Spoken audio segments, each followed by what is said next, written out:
pledge allegiance to the flag of the United States of America and to the republic for which it stands, one nation, under God, indivisible, with liberty and justice for all. Honor the Texas flag. I pledge allegiance to the Texas, one state, under God, one and indivisible. Go ahead. Lord, thank you so much for this wonderful day and for the opportunity we have to come and serve you in this position that we're in. And we thank you for the sunshine and bright skies and the clean water. We sure could use some rain. We pray that you'd watch after us and be with our nation as it goes through this turmoil, and be with our leaders, whichever party. Are you muted? Just help us to being a Christian nation, nation that says it is. Guide us in the days to come and forgive us of our sins and help us to walk in your way. In Jesus' name, amen. Roll call. Here. Here. Commissioner Russo. Here. Mr. Lawbach. Here. Judge Mills. Here. Good morning, everyone. We do have citizens to be heard. We have a quorum.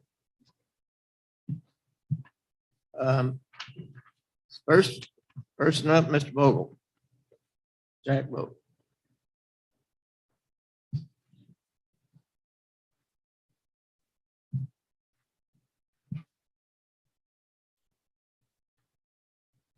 Five minutes, sir. Good morning, Good morning. gentlemen, ladies. Thank you for allowing me to speak. This is my very first time ever, so please be gentle with me. I'm here to talk about Your name, sir? I'm sorry? Your name and Oh, address. my name is Jack Vogel, 1304 8th Street, Rockport, really in Lamar, but the zip code is Rockport. So anyhow, I'm here to talk about the fireworks ban that you all passed 3 weeks ago, 4 weeks ago. And my part is to reiterate how much business we lost through that. There was quite a bit. And I'm not just talking about myself. The other stands experienced the same result. We were down 2/3. We did 1/3 of our normal business. And my point is, I talked to Judge Mills in his office before the 4th, and there was a misunderstanding of the law. And what the law says is when you have a aerial fireworks, the aerials are only missiles with fins and anything with sticks. So they call it sticks and fins. But there was a lot of people here people will call up like myself. I talked to Tracy, I believe, and Emily, and they said anything that goes up in the air, which is not true. It's just sticks and fins. The other things, the mortars and so forth, are not banned or not within your jurisdiction to ban. And then I had customers come by and they said they talked to, I guess it was dispatch and other officers, and they were told anything that would go up in the air. My point is, we should follow the law and know what we're passing when we pass it, okay? There was a lot of misunderstanding out there, and I don't think it was fair. I don't think it was what the court meant to do, was to mislead people on that. Okay. Now, I'm not sure. Is there a question or an answer session, or it's just my statement? This is your statement. Okay. Well, thank you. Thank you. Thank you for coming. Thank you. Mr. Hutt.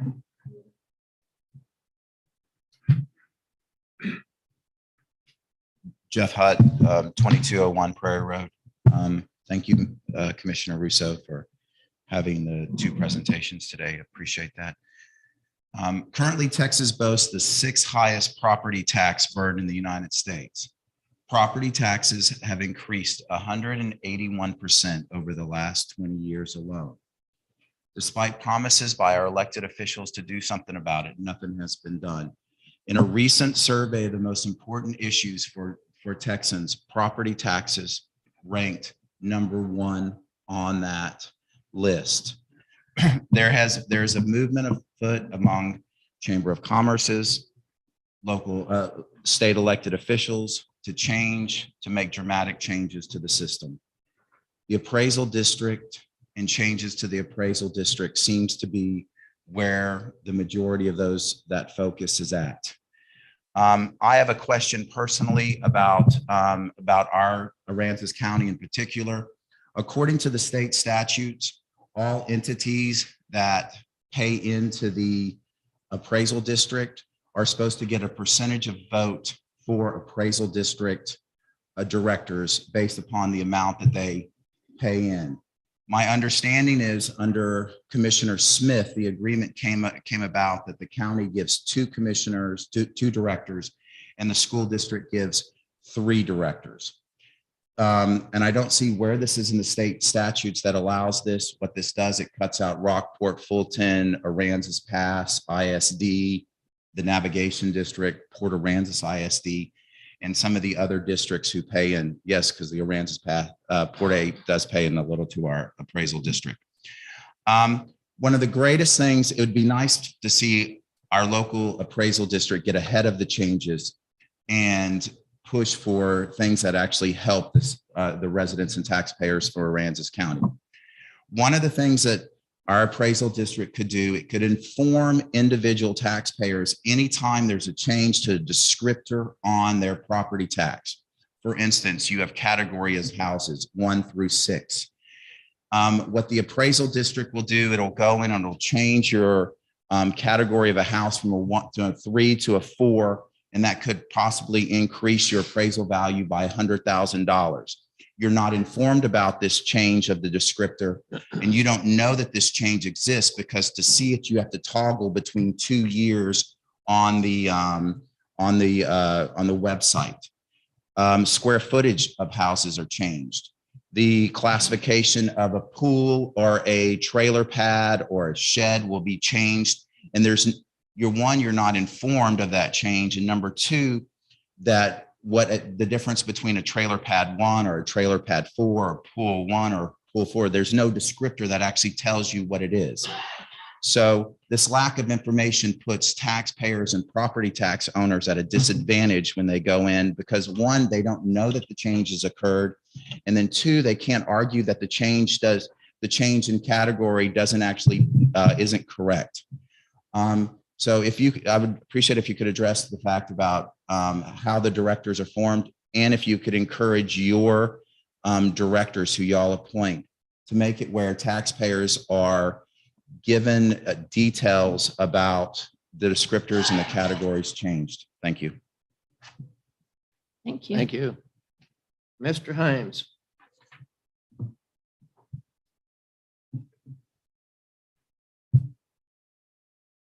Scott Himes, 611 North Fulton Beach Road.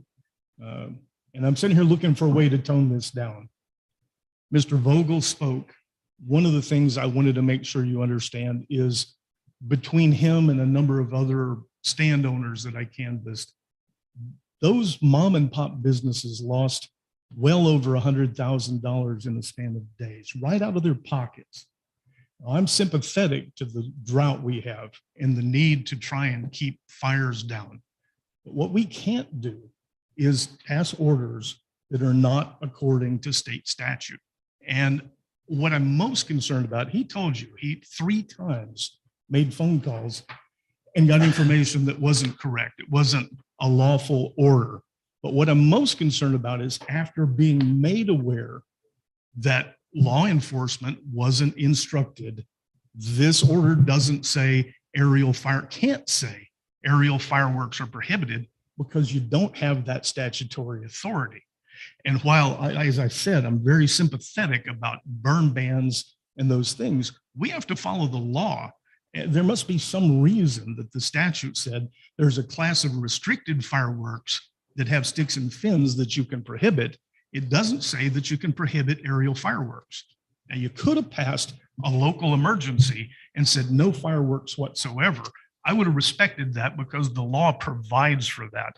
But what we have, a video has emerged of a law enforcement official really hammering a guy badly about aerial fireworks. It's ugly.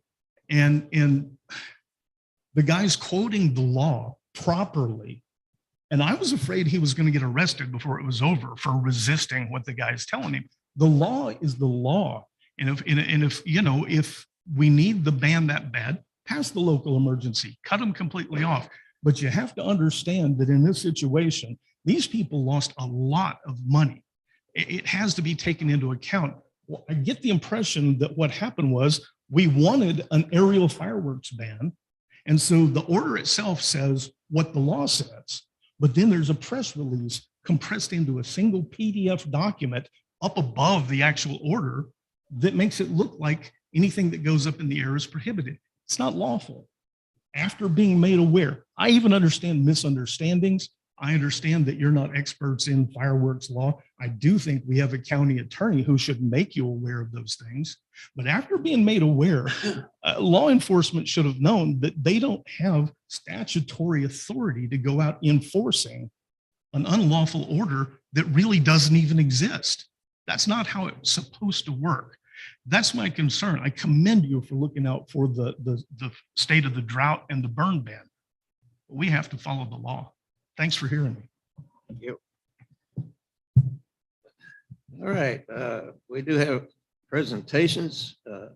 First one, your report from Scott Waggard, Chairman of Appraisal Review Board, on functions of the protocol.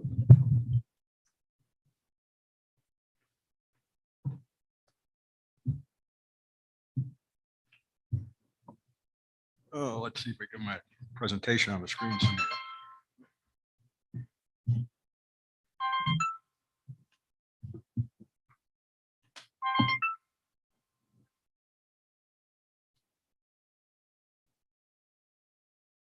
While that's queuing up, I want to thank Commissioner Russo for inviting me to brief you on Red Shirt Day.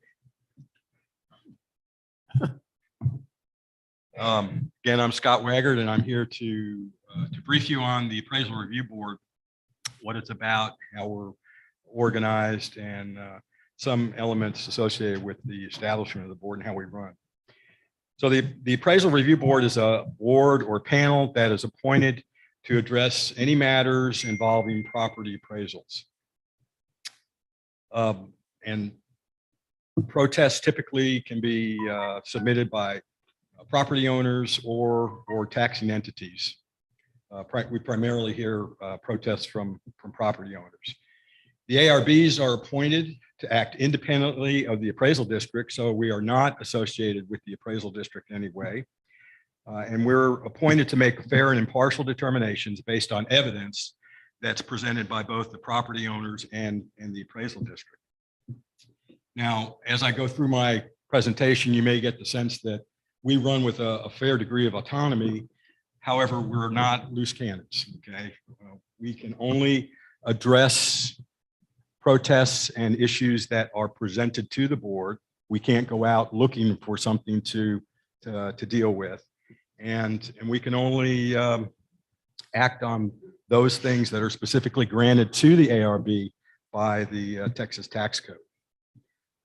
The local administrative judge is the person who's responsible for making appointments to the ARB.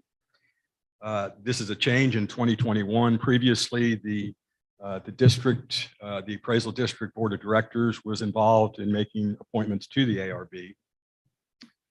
Our current makeup of the ARB is 5 members here in Aransas County. Other districts have many more ARB members. Appointments are for 2 years with the possibility for two renewals, so a total of 6 years possible to serve on the board. The tax code in 2021 was amended and updated to change how membership to the ARB was granted, and the district court, the administrative district judge, who in our case is Sandra Watley, Judge Watley, is now responsible for making all appointments to the ARB. So while we do have a lot of autonomy, there are a number of places where we have interactions and get guidance from different entities, either locally or at the state level. The Appraisal District Board of Directors, while we don't interact directly with them, they do provide the budget for the ARB. And that budget addresses operational elements, and those are things that are all addressed in the Texas tax code. We are in fact prohibited from any communications with the District Board of Directors, and in particular matters concerning things that could come before the ARB.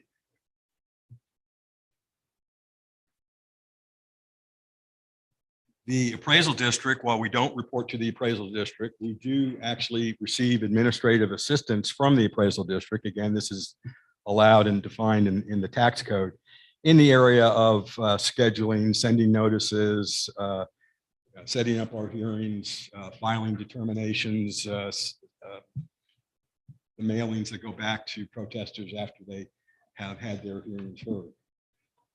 The Texas Comptroller's Office is another area that we interact with occasionally. They provide education, and membership on the ARB does have an 8-hour education requirement prior to serving every year. And we also get guidance in areas where there are changes to the tax code. 2021 is a good example where there were quite a few changes to the tax code that required modification to our procedures, and how the ARB actually runs. We also have an attorney.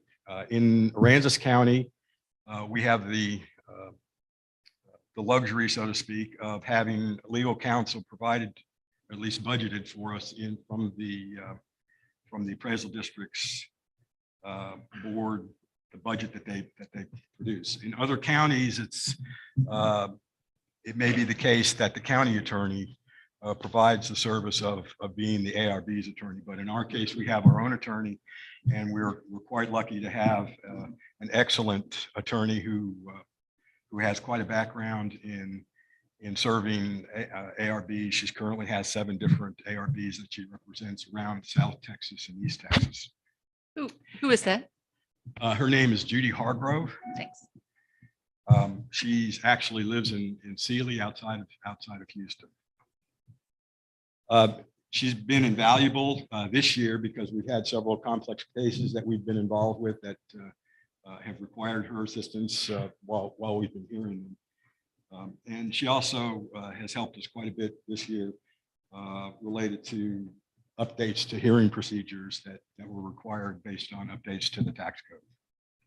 Does she attend the review meetings? She does not, in general. We can ask her to attend, but we generally have retainer just on a case-by-case basis in terms of what's, an issue that comes up as we need. And she's been very responsive. So if we look at the responsibilities, I guess I'm supposed to advance this. Here we go.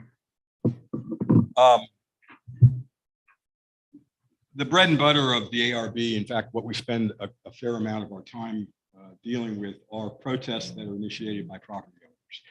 And those protests revolve around issues of valuation, where they want to protest the appraised values that's assigned to their properties.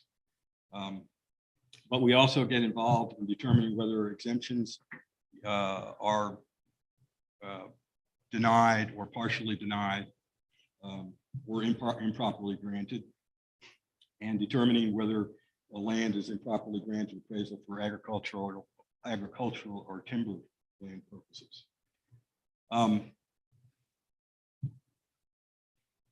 In addition to hearing protests, there are also a number of issues that get submitted to the ARB, typically by letter or email, and those issues in large part revolve around requests for late hearings. There is, by the tax code, some specific deadlines that are in place for when people can protest their appraisals. very simply, 30 days, they have up to 30 days after they receive their appraisal notices to file a protest. And then after that, it falls into the category of a late protest. There's also a series of situations where protests may occur even after certification of the appraisal rolls. And that falls into yet a different category of what's called in the tax code 2525B, or where the determination by the ARB has to meet a certain guideline to be able to even be accepted. So even though you may have your appraisal reduced, if it doesn't meet the 25% or 33% threshold, it may not be granted in that case. There are also administrative issues or elements that we deal with, in particular acting on certifying the appraisal rolls. So we are right now in the midst of our protest season. We started in mid-May, and we'll probably run through August. At the end of July, the appraisal rolls are packaged up and submitted for certification. By state statute, the appraisal district has to meet a 95% threshold so that all of the appraised value, 95% of the appraised value has been determined either by the captured values or the result of protests. And based on that, the appraisal rolls are rolled up and then certified. However, so we act on or vote on the actual certification of the appraisal rolls. Excuse me, but there are also cases where there are issues where there are motions to correct the appraisal rolls, because even after they've been certified, there are issues that come up, either clerical issues or late issues that require the appraisal rolls to be reopened, updated, and closed again. Scott, Yes, ma'am. could you explain captured values? Yes, I am. And I have a chart that talks to some of the Oh, statistics okay. in a minute. If you're going to get to it, that's fine. Yeah, why don't we wait for a second? right. Because I'll explain the difference between certified and captured.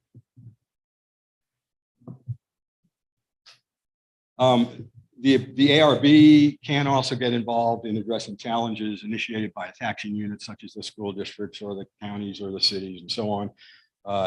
At least to my knowledge and talking with the chief appraiser here in Aransas County, we have never had any challenges from the taxing units, but they could revolve around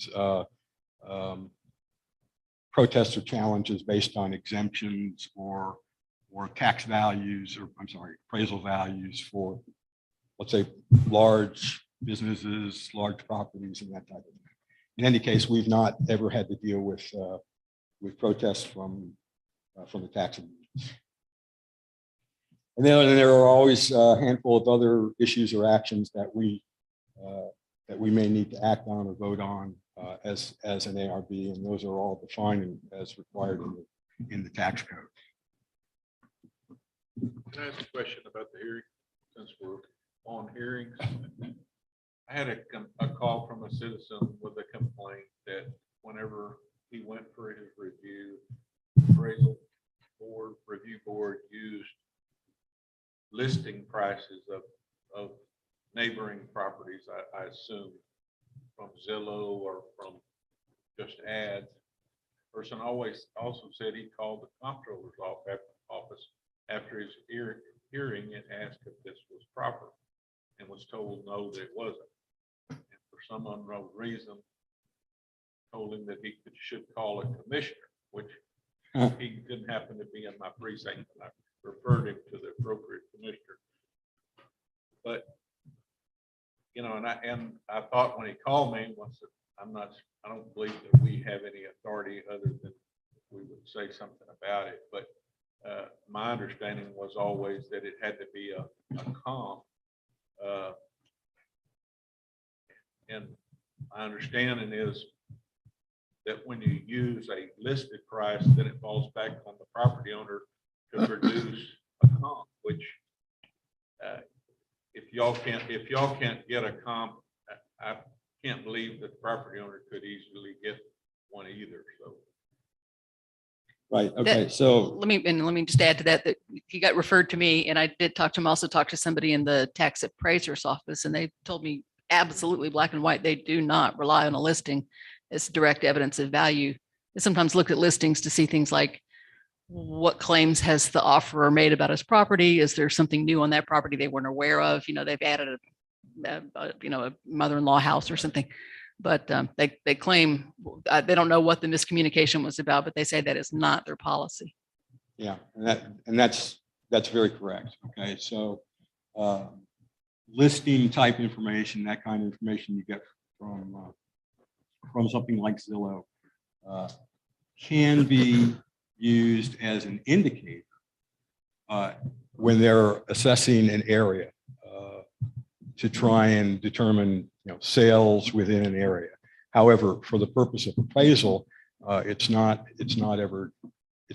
considered in their grids. And in fact, what you mentioned in terms of comps is in fact the situation where there are two elements of appraisal that can be protested. One is market value, the other is equity. The market value is that, again, looking at the sales price of comparable properties within your specific area. And there's always information about what the the firmness of a sales price that's indicated, whether it's a verified sale or an unverified sale. So, and then I'll get into here when we look at what goes on in our hearings. Hearings can take several different forms, and I'll address your other question in a second about appeals. For protest hearings, protesters can show up in person and protest and have a hearing in front of the ARB in person. They can be hearings conducted by phone or online, typically with Zoom or that type of facility, or by affidavit only, and that's where they submit paper evidence and are not actually necessarily present at the hearing. In any hearing, the property owner and the appraisal district both have opportunities to present evidence. And in the case of appraisal protests, for protests against market value or equity, the burden of proof is on the appraisal district versus the property owner. So the appraisal district is the entity that needs to prove the appraisal valuation, as opposed to the burden being on the property owner. In all cases, irregardless of how a protest gets determined, protester always has the opportunity to appeal. And appeal can take the form of binding arbitration, or they can file suit in district court. And in some cases on higher value properties, there's also a state agency that's kind of like an arbitration function that also can be used. There's not a appeal board locally. You're either going to court or some higher.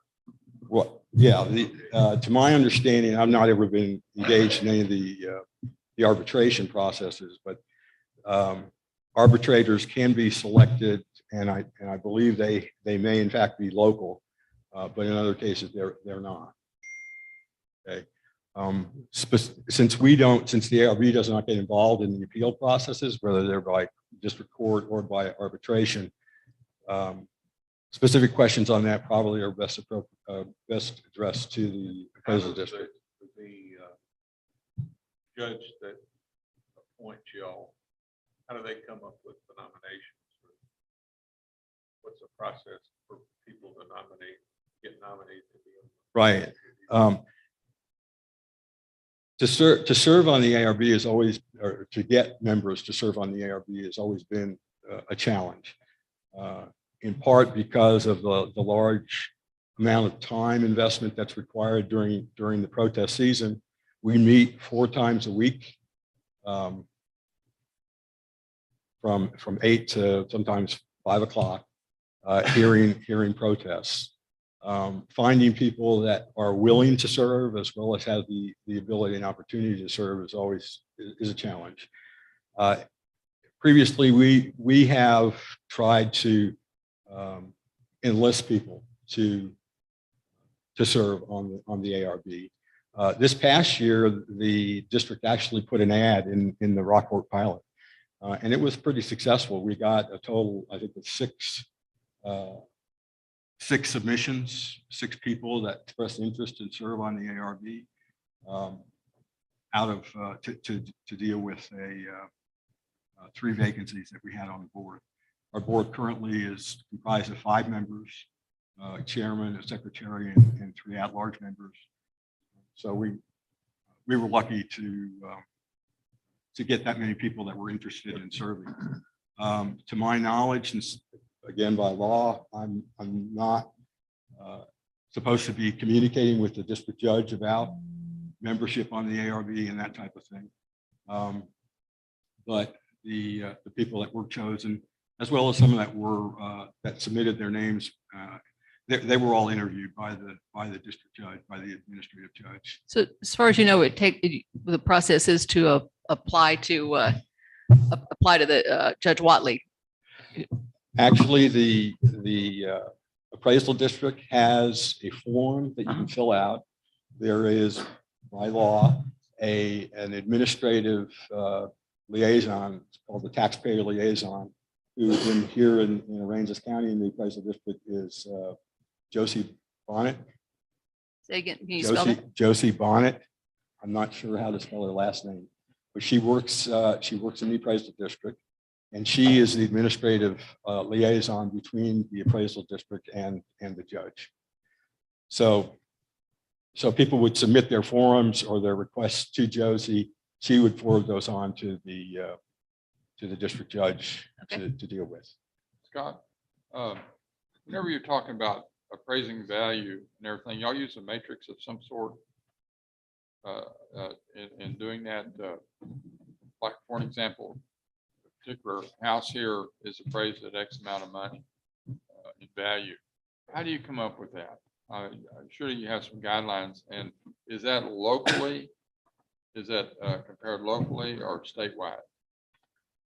If you've got a 2,400 square foot house that's 15 years old, in relatively good shape in a good neighborhood, how would you come up with an actual appraised value? Okay. Came prepared. So with few exceptions, the tax code requires that taxable property be appraised at market value. What determines market value? Okay, market value is the price at which a property would transfer for cash or its equivalent, and I'm quoting from the code, for cash or its equivalent under prevailing market conditions. If it is offered for sale in the open market with a reasonable time for the seller to find a purchaser. So for example, if you, Mr. Cheney, told Mr. Casterline, hey, would you like to buy my property? That would not be considered an open market sale. He may have overpaid, he may not, but in any case, it needs to be a sale that is exposed to the open market. Both the seller and the purchaser know of all the uses and purposes for which the property is adapted and for which it is capable of being used, and of the enforceable restrictions on its use. And both the seller and purchaser seek to maximize their gains, and neither is in a position to take advantage of the need or demand of the other. So market value is the primary driver in terms of setting an appraised value for a given property and set of improvements. Additionally, equity can be considered based on certain features or factors that are not directly observable by the appraisers as they go through. So for example, after Harvey, a house may have been, from the outside, looks like it is in perfect condition, but in the inside, it's studs and bare floor. Since the appraisal district cannot go inside, in general, inside a property, there may be cases where adjustments need to be made based on true factors that may exist on a. Mr. Waggard, can I interrupt you just a minute? How much longer is your presentation? I only have a few more charts, and I didn't expect as many questions during. I'm welcome. Reason being, if you got a few minutes for us, I've got a request from our legal department to go into the agenda and take care of some items that she has on there. Okay. Because she's on a trial, a jury trial. She's here and needs to get back there. So. Okay, I'll try and wrap up as quickly as I can, Judge. I have a couple of questions too. I do too, so we might want to break Do we want in. to postpone this and Yes. just ask if you Can could you take a please? timeout? I can certainly do that. Yes, I if could you do some don't water mind as sitting well. down for a minute, we'll take care of these items and then come back. No worries. All right, we're gonna go to items 13, 14, and 15 on the agenda. Thank you. We're just picking a jury right now, so I don't want 100 people waiting on me in the other room. Don't you need a motion? Which one are we on? 13, Motion to move? No, 14. ma'am, I don't think so. I need a motion on 13. Right. I had planned to ask for items 13 and 14 to be tabled. I informed the judge of that this morning because I was told on Friday that you, Jen, and Linda Joan would all be out of court. Since you're here now, perhaps you can answer some of those questions. And I don't like asking you questions at the last minute. And that's why I was looking around on Friday. But do we need the motion first? Yes. Well, I would still like to table unless there's some reason that these have to be approved immediately. I would Can they like- wait 2 Can you weeks? just ask me the questions? I can answer them for you. They're not very complicated.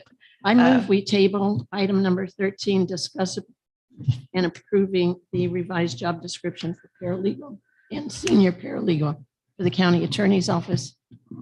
And I move that we postpone and table discussing item 14, discuss and approve a job description for a new position, legal assistant who will work in the county attorney's office in place of one of the approved paralegal positions.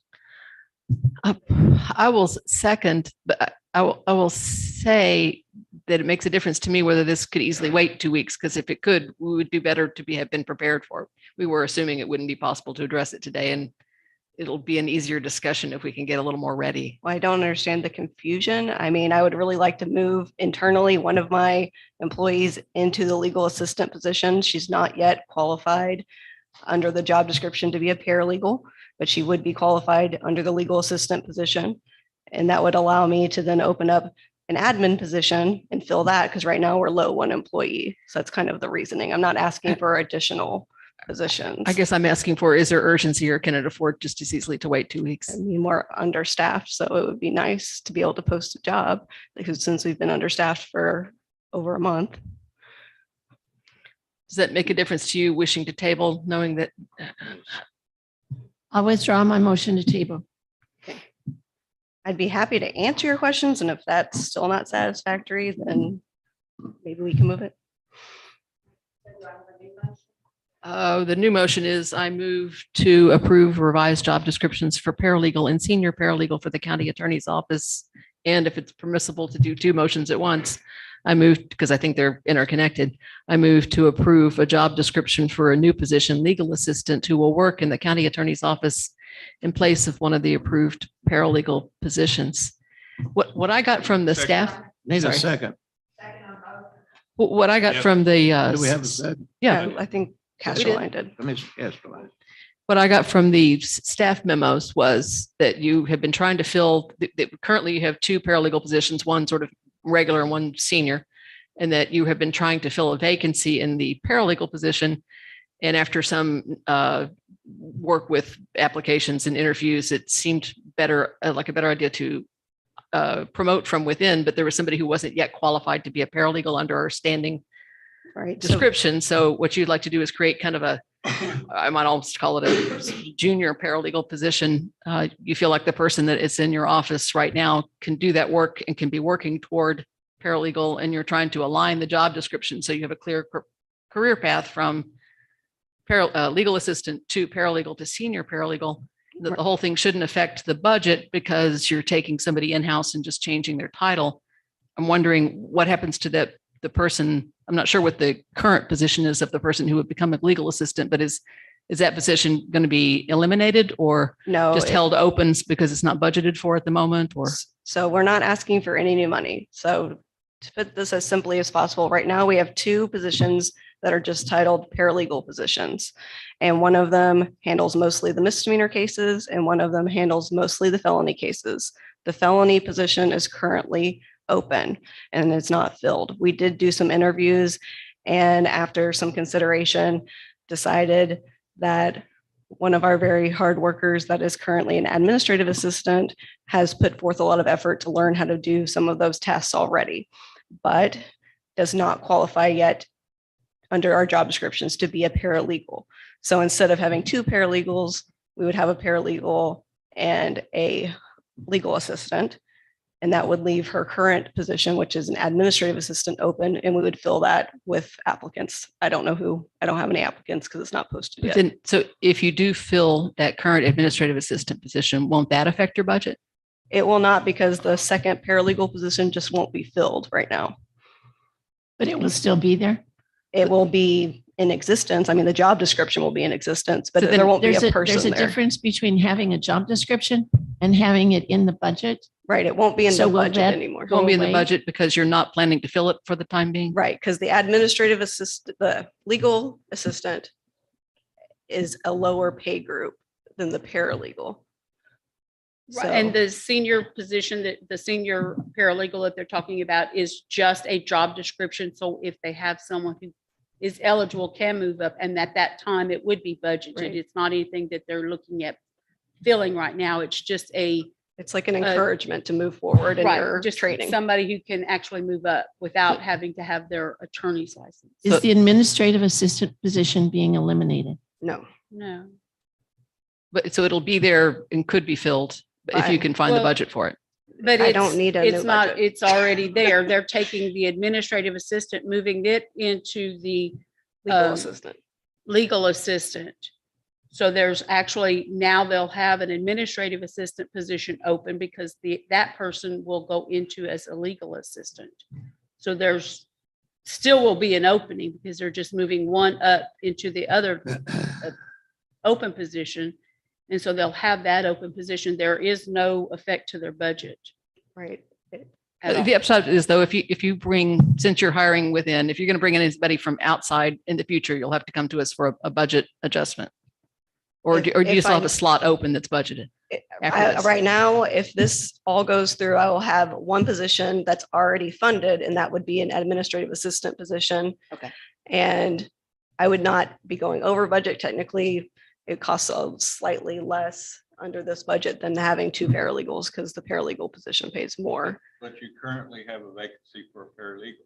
Correct. Yes, it's And you're not lowering- actually you're creating. lowering the description to Lowering the to be able to description, put somebody less qualified who is in the administrative job. So lowering the description and the pay grade to what would be appropriate based on her current ability level. but And even as she if you trains hire the other forward. one, you won't have any more people than you have positions for right now. Correct. You have two people and one vacancy right now. You just realign. Right, this is not creating a position. This is just creating a job description to be able to possibly give somebody a step up whenever they've earned that. It's not creating another job. It's just creating, it's not creating a position for the budget. It's just creating a new job Sort of a description. possibility of a promotion later. Yeah. Right. And that's the same with the senior paralegal. We don't currently have a senior paralegal. We're not asking for that to be budgeted. We are asking for the job description to be approved. So in the future, if someone reaches that level of having been with the county for that many years of experience and are qualified to be a senior paralegal, then that would be something they could look forward to, after 8 years, that they would be able to ask for that and put in to have that sort of pay increase. But it's not something that we have right now, and it's not anyone that's currently in our office would qualify for. And the administrative assistant salary compared to the legal assistant salary? Is or that's- below. It's like a Okay, step. It's so like that this person moving from admin to legal assistant will get a raise, Yes, but still within your budget. yes, because it's less than the current opening of paralegal. It's just allowing for It'll growth. it'll throughout the cost less than if office. you had filled the open paralegal position in its current form. Yes. that kind of clarify things? Any further discussion? If not, roll call. Okay, this is the vote on 13. She made, Pardon me? she made the motion on 13 and 14, but Okay, so it goes all or nothing at all. Yeah. Okay. So for 13 and 14, Commissioner Tate, Aye. Commissioner Castro. Aye. Commissioner Russo, Aye. Commissioner Lawler. Aye. aye, unanimous. What I would like to ask for Mhm. is once these have been completed, I would like to see, not names, but all of the positions and the pay group and step for all of the positions that are in the county attorney's office. It should be in our budget, or, I mean. We can do that. We'll All just. right, we'll give Jackie you knows the- what I'm asking Yes. for. I don't want a sum. I want the individual Okay. titles and the group and step. Thank you. Item 15. Okay, and that is the contract. Hold on, we need a motion. I move to approve job description and position for a contracts and procurement specialist who will work in the county attorney's office while also working closely with the county auditor's office. Second. Motion made and seconded, Commissioner Castro. Any discussion? I have a question. Okay. Is the pay group associated with this equal to other assistant auditor positions? Yes, ma'am. This is actually what we set up for this position when it was going to be in the auditor's Right, I position. remember, Yes. but this is the same. It's a little bit more pay group. because this will be a paralegal and it will be more specialized. So it was a little bit more, but it is what we had in the budget. What did we approve when we approved that position of some months ago? or a year? 17-1, it's the same, exact same. This is basically just moving it from the auditor's office into the position into the attorney's office. And the job's gonna be for that person to collect all county contracts. It's all keep them in one contracts and place doing all procurement, and all of the, review and- all of the, I'm sorry, Commissioner, all of the procurement procedures whenever it's bidding or RFPs, RFQs. This position won't be one that will be doing office supplies and that type of stuff. It's going to be our specialized procurement. Right, Is I'm saying that it's a place where all county contracts will have a copy Yes, in sir. that person's. Yes, possession, they will be monitoring and, And they would have duties to notify the court when they're about to be due. yes, or sir. That's, when they're due. that's the intent of this position. yes. That's, Is there, will they be also reviewing all existing contracts or only as issues come up, contract by contract? They would, I would foresee that they would be going back and looking at everything and making sure everything is in compliance. Right, and having it in my office, will have it double oversight, so we will oversee them, and then also the auditor's office will be able to audit them and oversee them, so I think that that should help. we, 13 years ago, whenever I came on the court, we had this very question. And that was a complicated issue and it's still complicated. But we have so many contracts and everything that I don't know how else would be a better way of doing this.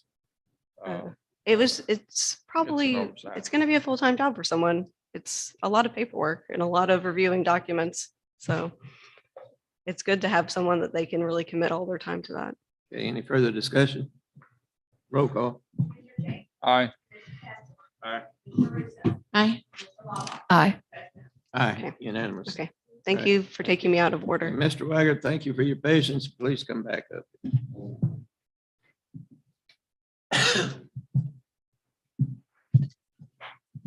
Unless you're already going to talk about this on one of your pages, let me just throw in a quick question. I'm curious about your hearings and whether they involve a transcript. Yes. And I'll, Okay, so I mean, and that issue that was raised about the using the Zillow listing, if the taxpayer is aggrieved by that result, he would have if there's a controversy over what he was told about what the listing means and how it was used, there'll be a transcript he can go to look to Yes. confirm. I'll reference that a little here in just a second. And can the public get a copy? Can I, for instance, get a copy of that transcript, or is that something you have to go through different Okay, channels? so all of our hearings and all of our meetings are subjected or run under the Texas Open Meetings Act. So consequently, all of our notices for meetings are publicized, published, posted, as well as all of the accounts that we'll be dealing with for a given hearing. And during all of our hearings are recorded and streamed live. Now, we do not produce transcripts of, But I can get a copy of the video. yes. And You- how do I do that? on the appraisal district website is a section that has links, and you can go back and review any of the prior hearings that have taken place. Thanks. Okay. And as I mentioned, any determination that comes out of a protest hearing can be appealed, and with several different opportunities or options available to do that. Every hearing is documented with a determination order that is produced and mailed back to the protester, which lays out not only the results of the hearing, but any of the actions that can be taken should they want to appeal.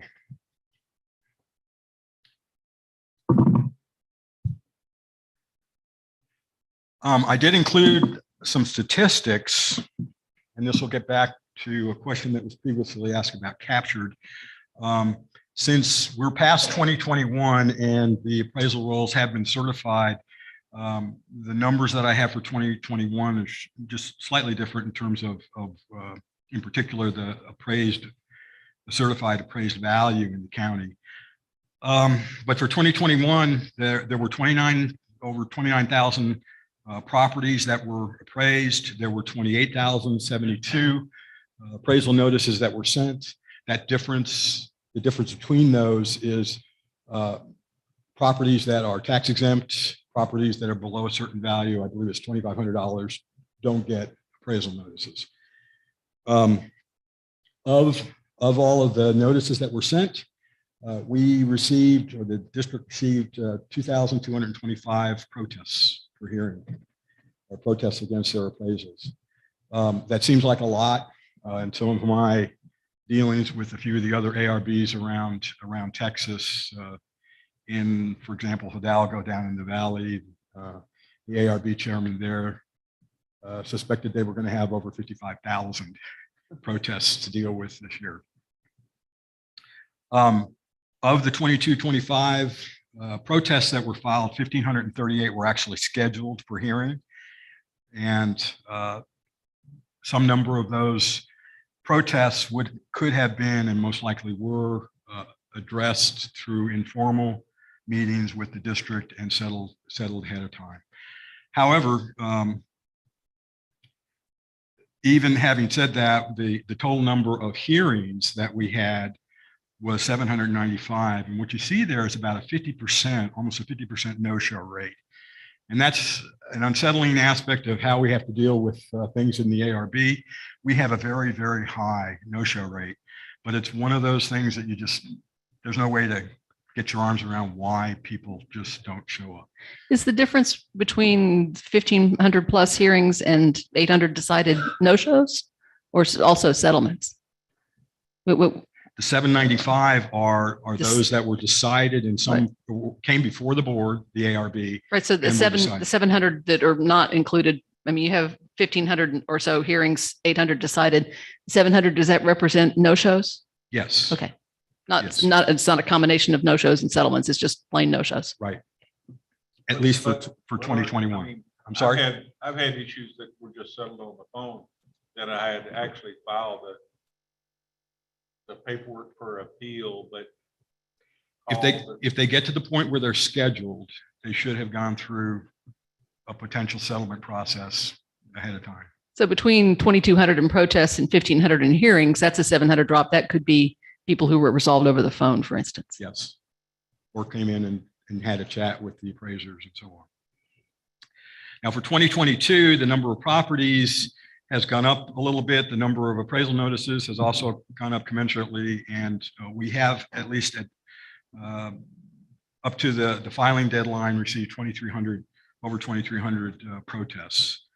And to date, since we are in the middle of the protest season right now, we have 1,236 hearings that have been scheduled, either by phone, in person, affidavit, and so on. And again, to date, we have 370 hearings that have been conducted since we started the protest season, in latter part of May. I did not include any appraised value information because prior to certification of the appraisal rolls, the only thing that could be determined is what's called the captured value. And that's looking at all of the appraisal notices and appraised valuation that is determined by the appraisal district to come up with a value. Until all the hearings are scheduled, all the hearings have taken place, and so on, and really until all of the appraisal rolls are certified, to have a number is where it would then turn into a certified appraisal value would not be appropriate. I didn't want to include it here because I didn't want to confuse people between captured and certified. Plus, in reality, since we deal with hearings and protests, if there were real questions about that, I think those should be addressed to the appraisal district itself as opposed to me. So what does 95% capture mean? Does that mean how much you've captured so far this year compared to the total value last year? Now, when I mentioned 95 before, okay, the state requires that 95% of the value of including protests have been decided. Value proposed this year or value determined last year? Value proposed this year. Okay. Now, and in years past, and in fact, last year, we did, I believe the appraisal district has met that 95% number. They did meet it last year. It's always a point where they're sweating bullets. This year, they feel they're going to not have any issues. Well, what happens if suppose If they don't meet it, then what happens is the appraisal district has to create or provide a certified estimate and submit that to the state. So that's sort of a way of keeping them from making crazy high proposals up front. Because if they guess too high and get knocked down too high in protests and hearings, I don't know that they're not going to hit 95. I don't know that I'm calling it guessing, but if they. Okay. Thank you. Any other questions on statistics? Not on statistics. Oh, okay. I have a question for you before you step down. Okay. So the last thing I wanted to wrap up with is since the ARB is probably one of the, in many cases, only mechanisms people have to come in front of any organization to address their appraised values. We do observe and see a number of situations that we try and address. I won't say through education, but by providing better information or informing people where there may be misconceptions about how the process works. Here is several of the things that we quite commonly deal with in terms of talking with or interacting with people that file protests. A large number of people come in and they say, I'm here to protest my taxes. And so we want to make sure that they understand the difference between appraisals and taxes. Okay, because there is a considerable amount of confusion. A lot of people don't really understand how the process works where appraisals, even though their appraisal may have gone up by 30%, it doesn't mean that their taxes are necessarily going to go up by 30%. So anyway, we have the opportunity to try and inform people on that matter.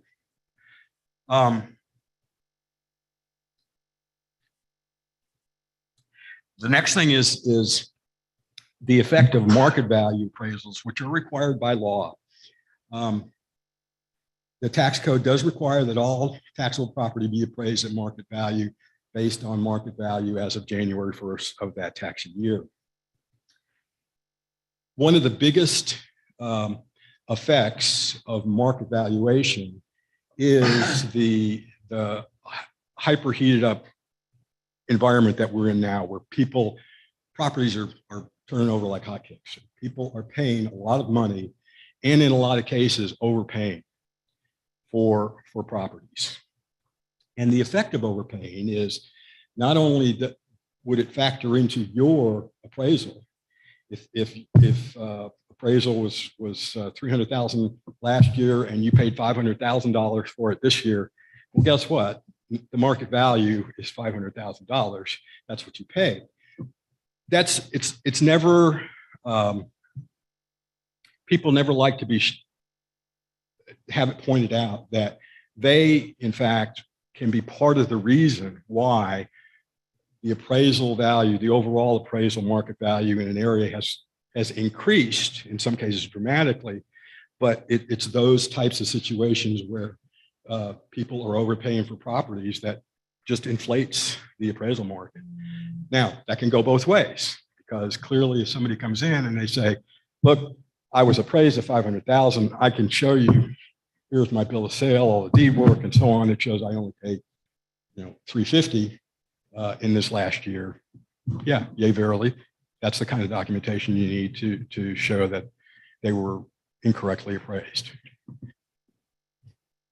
Another area that people get confused on is when you look at your appraisal notices, the state, through their infinite wisdom, has chosen the term improvements. So you have land and you have improvements. Improvements are anything that is added to land, structures, pools, docks, boat ramps, anything other than the land itself. And they see the word improvements and they say, well, I didn't improve anything. I didn't change anything. Unfortunately, that's not what the word improvement in this context means. So it is any, at the state of or at the time of January 1st of the tax year, anything that exists on the property is beyond the land, is collected in a bucket called improvements. The last thing that we have the opportunity to inform people on is the protections afforded by homestead exemptions. There are a number of people that we can determine who live in town. They live at the address where the property is being appraised and do not have a homestead exemption. And homestead exemptions are the best way for people to protect themselves against more massive increases in their appraised values, as well as if they're over 65. I'm over 65. I don't see anybody else who is. Oh, Jack? I think you have company in this room. Okay. So if you're over 65, there's also the effect of the tax freezes that take place as well. Plus, elaborate on that a little bit. I think that's a widely misunderstood. yes, certainly is. And we point that out in cases where we can determine that, or at least suggest to people that they need to investigate getting homestead exemptions in place on their properties, as well as the changes that were just made in the last election to constitutional amendments, propositions 1 and 2, proposition 2 in particular, that increased for the school district homestead exemption to go up to $40,000. Proposition 1 dealt more with taxes, catching up on the tax freeze for over 65, and sync it up with the change in the law that was made in 2019, but didn't include over 65 and disabled. Do the exemptions, do they apply only to the appraisal or to the total bill? They apply the exemptions. The homestead exemption applies to the appraisal, so it puts some caps on how much you are then assessed. In other words, you get appraised at a certain value. Your assessment is at a lower value, which might be capped at 10% increase from the prior year's appraisal. Increase in dollar amount of my bill or appraisal. In appraisal value only. Got it. Right. And that's So I'm what still in turn, exposed to a tax rate increase. that's correct. And we just, nobody knows what that tax rate is until you folks and the taxing entities do their job of Exemption setting caps it. just have no impact on the effect of the rate going up. They only they only affect the limits on the valuation that you're assessed on. Is that right? That's correct. Okay. However, the rate is applied against the assessment, which Sure. is capped. But I mean, if the rate goes up 50%, my bill's still going up 50%, even though my house doesn't change in value. Right? Does that make sense? No. No? I mean, if I know we're not going to raise the rate here 50%, but let's suppose we all got a wild hair, raise the county tax rate 50%. But I'm over 65 and my house is frozen in value or capped in increases. Well, first off, to keep separate the over 65 exemption, which is a tax freeze. So even though the tax rate may increase by 50%, your tax bill would be frozen at the prior value. Okay, That's so a I'm tax protected freeze. against both appraisal hikes and tax rate hikes. That's for the over 65. But for homesteads, different? Homestead is what is sent to the taxing entities as the value, which would be lower than the total market value appraisal of your property. But it doesn't cap my tax rate impact. It only affects the valuation. It Is that right? affects the assessed value that you are then taxed against. Right.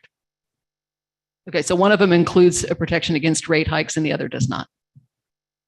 I think is what we're May I saying. clarify that a little Yeah, bit? please. A homestead exemption is for anyone who claims that as a homestead. What you're talking about is the over 65. They're actually two I'm different. trying to contrast the two Right. because it sounds like on the exemption front, I get a cap on the effect not only of the value but of the tax rate so that my bill can't go up. But on the homestead front, I don't. Right, because a homestead, somebody who's 30 years old could qualify for a homestead if that is Right. their homestead that they claim. Right. But So- if you're over 65, then you have the freezes on Got it. your Yeah, so taxes. what the effect it would be is that your taxes may go up, but they won't go up as much. Right. So Right, because it does give you the break on your values, on your Yes. appraisal Right, right, values. got it. All right, I have a question or comment, and I'm not sure if it should be for you or for Mr. Wright. I'll just put it out there and then you can address it as you will. And I thank you. And I can tell that this is a much needed discussion point. You mentioned under your ARB responsibilities, addressing challenges initiated by taxing units. I'm not sure how formal that needs to be. I did, however, go to the chief appraiser with a challenge for an assessment on an entity within the Aransas County.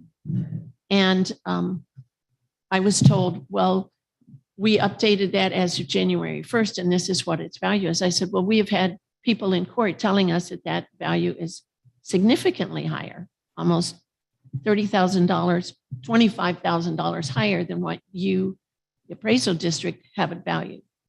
And he said, well, I don't know why that would be, and I'd have to see it. And I said, well, they came to court. They told us that's what it was. I can bring you figures in that. And he said, well, we go on income value, not market value. So if it doesn't change the income value of what they can get from that property, we wouldn't change the appraisal. However, you have a few times today talked about market value. yes. And I'm not trying to put you on the spot. I'm looking for No, clarification. you're not. And I may not get it today, and I'm fine with that.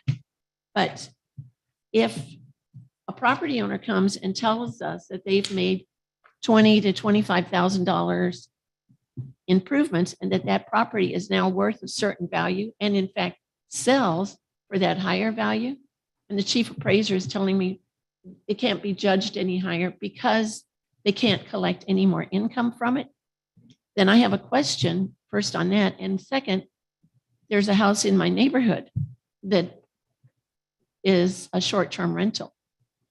And I looked up its assessment, and it's not based on the fact that they're renting that house out for about $500 a night. It's valued at $350,000, as if a person were living there. Right. Okay. So you did address two elements in many of the things I mentioned in terms of market value analysis does apply to personal properties. Properties that produce income, generally businesses, and I won't, and any other questions you might ask relative to things like rental properties, vacation homes that people rent out, that type of thing. I will either beg off to Jack or say the appraisal district needs to. And that's needs to fine. address. They're So- just disparities. Well, they do. So there are different methods that are used in the case of income producing properties. So there are three mechanisms.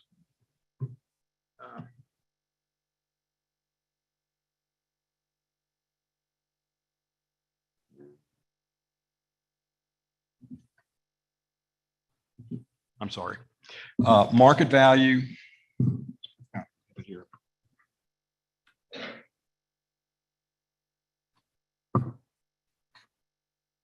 Yeah. Okay, so how property is valued can be done with sales comparison, which is the market approach, and that is based on prices of or based on sales of similar properties. The income approach uses income and expense data to determine present worth and future benefits, and this approach seeks to determine what an investor would pay now for a property based on its anticipated future revenue stream. And again, those are primarily, to my knowledge, I would say almost all cases of income producing properties. And we could go back and look at the tax code to see exactly the words that they use. And then the third approach is cost approach, which is based on what it would cost to replace the building or improvement with one of equal utility, and depreciation is applied an estimate, and the estimate is added to the land value. And this comes into play. The closest thing I can think of is GLO homes that got replaced as a result of the damage from Harvey and the disaster program that the state put in place for home replacement through the GLO. Would probably fall under that last approach. So having said all that, a couple things. One is, if there were questions about how does an entity protest, that should be able to be addressed by the appraisal district. And anybody can protest, be that an entity or a property owner. You can protest in a number of ways. All right, thank you, Mr. Waggard. Appreciate it. Thank you very much. Mr. Wright, Yeah, Thank thanks you. for your time. interest of time, how much time do you need, or do you think you need? I'm not done yet. All right. I'd be surprised if I'm still talking 5 minutes level, but we'll see. It's on your questions, I would think. You're gonna have those. Well, okay. First, Ms. Russo, thank you for inviting me to talk in place of Mr. McDavid.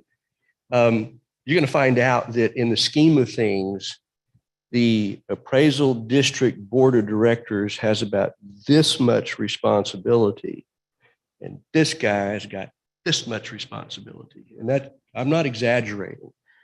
The Appraisal District Board of Directors has 3 functions. We used to have 4, and he spoke to the one that was taken away, and that is we used to vote on and appoint the Appraisal Review Board individuals. That was taken away. So now we have 3 responsibilities. We pass the budget, and we compare the actuals to the budget on a monthly basis. And we perform a human resources review on the chief appraiser at the end of the year. That's it. That's all we do. Well, except for the 4th item. And that is we worry about what the comptroller's office might conclude when they do their property value study, because it does impact us. And if I may, I want to pick up where Scott left off. It's only been within the last 2 years that the comptroller's office has started using the income approach to value properties. And it was a steep learning curve for everybody involved. It is just income producing properties, but there is a hole presently in those ARB rental properties, weekenders. If a person can claim it as their weekend home and there's no independent knowledge of that it is used as an ARB and is in a rental pool, it's not likely to get the income approach until it's found out. So there's that little bit of a challenge in coming up with the proper value. I will say this, that people who talk to us as directors in HEB, et cetera, assume that we have responsibilities that are really the ARB's board, and we have to educate them accordingly. We can't even listen to somebody that wants to say, my appraisal is up here, and we just give them the direction as to what they need to do. Literally, I surpassed, or I came in behind D. McClellan, and he will tell you, we really don't have a lot of responsibility. It's a pretty cushy job. But I will talk about the comptroller's office because I think Scott opened a door that's important for everybody to recognize. And I will give you, I think, maybe a little bit better definition, Slovak, as to what 95% capture mean. The comptroller's office comes in after the appraisal district has certified its rolls and sent out its statements in January. And they look at properties that were on the market before January that sold after January, and they have access to MLS data that the appraisal district does not have access to. Now, Mr. Cheney will recognize that from time to time, I think 2 times while I was on the school board, we did have access to it because the local board of realtors thought that that was a good way to be in the same community, and they gave us access to that. And it's a much quicker way to determine what market value is. What did it sell for? But playing a game of cards with the comptroller that gets to see your hand and you don't get to see theirs, and you don't have MLS data, and you just can't get at that, that 95% rule is critical. In this last year, we actually initially failed the 95% rate. We have to be at 95% or greater market value as they determine market value to be. And if not, we protest and we try to prove our case. Last year, we proved our case. We survived. We got better than the 95% rating. I believe, Mr. Cheney, you could correct me if I'm wrong, but in 2003, we did not get local values. And the effect is the school district got fined $750,000 because we had higher property values than were taxed. And that's how it works. The appraisal district doesn't get zapped, the school district does. I would call it not a very level playing field. And each time that there's a new board of realtors, we ask them for the same information. Can we get MLS data? Generally, we're told no, but we keep asking. Question? Did only the school district got fined? What, it seems like it would have hit all of the governments. How does that work? No, because the way that the state sees the revenue from property taxes is it goes to the state and they disseminate it back to the school districts. And it is at that rate because you don't get income. Your taxes that you get as a county come directly to the county. Ours goes to Austin and comes back, at least in their mind. So that particular kind of discipline applies only to school districts. It doesn't hit the county and the city. Not that I'm aware of. I'm more familiar with the school district. The point is that we, at that point in time, crossed over to Chapter 41 tax status. You've heard recapture. You know what that's about. If you don't, I'll have a private conversation with you. And if I remember correctly, they gave us like 3 days notice. It was very. It's pretty harsh. And we don't figure into the protests. I say we as though I'm still on the school board. I'm not, thank heavens. That's a big job. That's the biggest hand wringing that we have to do. That's our third item of responsibility. And it's worrying that the chief appraiser and the appraisers underneath him do the job with such clarity that it's not subject to review. So the 95% calculation, it compares the local tax district's final conclusions about value as certified to what the state believes the actual market value to be. Not last year's market value, not what we proposed initially, but what they, using all their tools and data available to them, consider to be the true market value. That's where the 95% is calculated. You couldn't have said it any better. Questions? By the way, I don't want to ever follow the really smart guy again. Well, it makes it easier. You can take less time. Right. I still didn't get the answer, and I think I've got it one way, but whenever you appraise property and set the value, is that the value of the neighborhood, the value of the county, the value of the metropolitan area or whatever, or is that the value set by the state for comparable property across the state? That's the only thing that you're not accurate with. There is no state value. I've been asked, for example, does the comptroller's office come in and do an appraisal? No, they don't. They look at what the appraisal district has already done and what the market is doing after those rolls are certified in some cases. Well, I But remember, Jack, let me try to answer you exactly. It is all of the above. If you built a house that cost you 3 times as much as your neighbor, you're still affected by the neighborhood. But by the way, so are they. as is your neighbor. Correct. And that up and down goes throughout a neighborhood, throughout a subdivision, throughout town, throughout the county. So all of those factors are looked at when a home is assigned an appraised value. And did I address the income approach? Did I answer that question maybe a little differently? I think Scott did, but Well, this last year, the comptroller's office required us to look at the income approach without the ability to actually see the financial statements of the entities that are being taxed on the income approach. It's an implied rule. If you've got 50 boat barns, the average boat barn rents for X, the average cost according to comptroller's office is Y, then that's your income. The only thing you're missing is an imputed capitalization rate. Do you come up with one of those? Where do those come from? Yes, ma'am. And that's where a good portion of the challenges. Would that be an accurate statement, Scott? Yeah, and the district does actually purchase cap rate information from a company. Huh. However, this is an area where a protester can come in and say, look, these are my actions, right? And so your estimates or your purchase cap rate or whatever, it's not accurate. This is reality. And in that case, the adjustment has been made. So the actuals control if you can get actuals, and otherwise you use the imputed cap rate that you buy or as a local They're estimator. They're getting better because, well, as Jack mentioned, it's just been in the last 2 years that the state has really come down hard on income approach, use of income approach. And as they're getting more information, more data, calculations. Can I interrupt? One other question? Because you asked me some microphones so people at home can hear you. Sure. I'm sorry, Jack.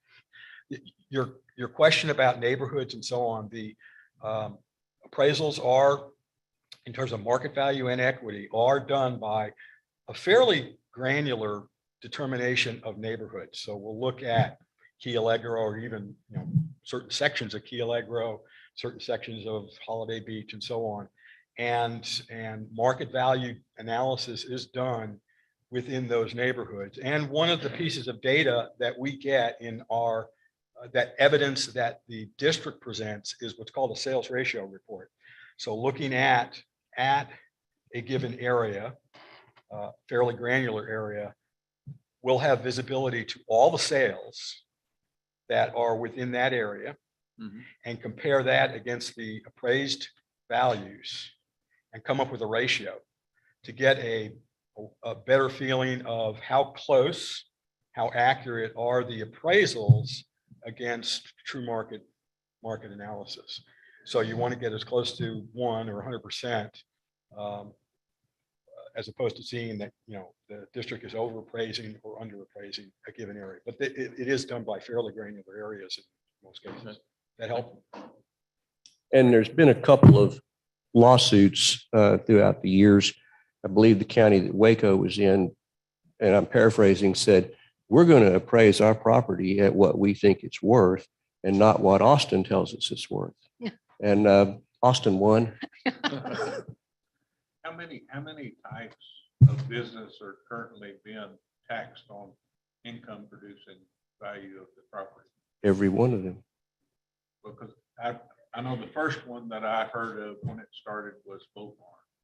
And I think the appraiser that I talked to told me that they weren't necessarily hitting every income. They were basically whoever the state told them. Okay, I should clarify. These people are out of whack Eventually, with it. every one of them will be. And I think hotel motels were one of the early ones as well. Pardon me? RV parks, things that can be, I guess you could say, assessed very similarly for what it costs to build one, et cetera. And am I not correct, like on RV parks? It really doesn't have anything to do with occupancy. It has the potential occupancy. Correct. Okay, so. And that's, again, as Scott said, in the form of a protest. If an RV park owner says, I don't get that kind of coverage, then it becomes part of their protest and it can be adjusted accordingly. Any other discussion? Thank you, Mr. Wright. Thank you. Thank you very much, both of you, for coming. Appreciate it. That could probably get into even longer meetings sometime. All right, we go to the consent agenda. I have 2, 4, 6 items. Move to approve the consent agenda. I'll second that. Motion made and seconded. Items I- 5, 6, 7, and 8, again, is animal control at work, ranging from $500 to $10, and donations, Samuel Mays, Rockport Rockettes, Julie Gerger, and Anthony Raymond all donated money to them. I want to thank them individually. Thank you very much. I have a question on item number 4. I am just curious if we offered the PPE items to either ACMSI or the school district or any nonprofit before we offered them to a for-profit entity. No, ma'am, I didn't. When it came up to my attention that these items were in our warehouse and what they're made out of might not last much longer, I reached out to Corpus Christi Medical Center, who's affiliated with the emergency room here. It's doing a fantastic job for us, and asked if they needed them. And they said, sure, we can use them. And the 4,050 medical gowns would last approximately a month for them. So I thought that was. So this is to go to the local ER, not the Corpus Christi location. Again, we donated to the medical center, so I don't know where it's going, wherever they want to use it. Thank you. I'm glad we're using them up somehow. Motion made and seconded. Roll call. Aye. Aye. Aye. Aye. Unanimous. And before we move on, I just want to mention something in conjunction with CCMC. Or should I wait until the end of the Please wait. meeting? Okay. Item number 9. I move to approve order number 015-2022, an order of County of Aransas, Texas, prohibiting outdoor burning for a period of up to additional 30 days due to the existence of conditions that have created a public safety hazard that would be exacerbated by outdoor burning. I I'll second would that. also like to request in the question of the fireworks that our county attorney looks into and see if this burn ban oversees overpowers or overrules a fireworks order. That the burn ban itself might prohibit fireworks. I'll second that motion. Motion made and seconded by Commissioner Cheney. Any discussion?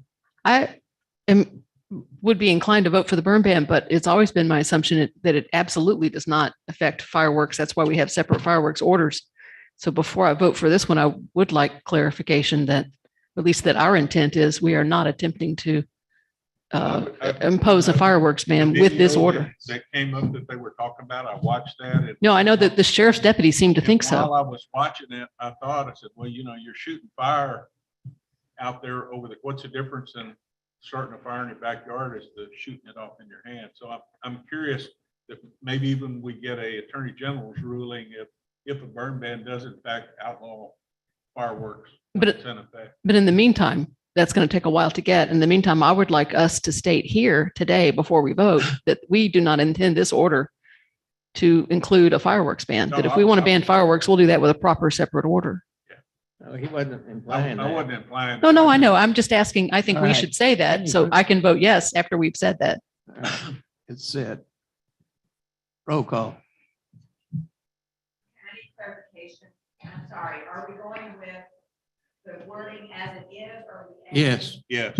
We're going with the wording as it is with the explicit statement on the record that this is not intended to affect fireworks, that if we want to affect fireworks, we'll have a separate, proper statutory order on fireworks. And like I say, my comment was that we look into the fact that does by state law, this actually affect.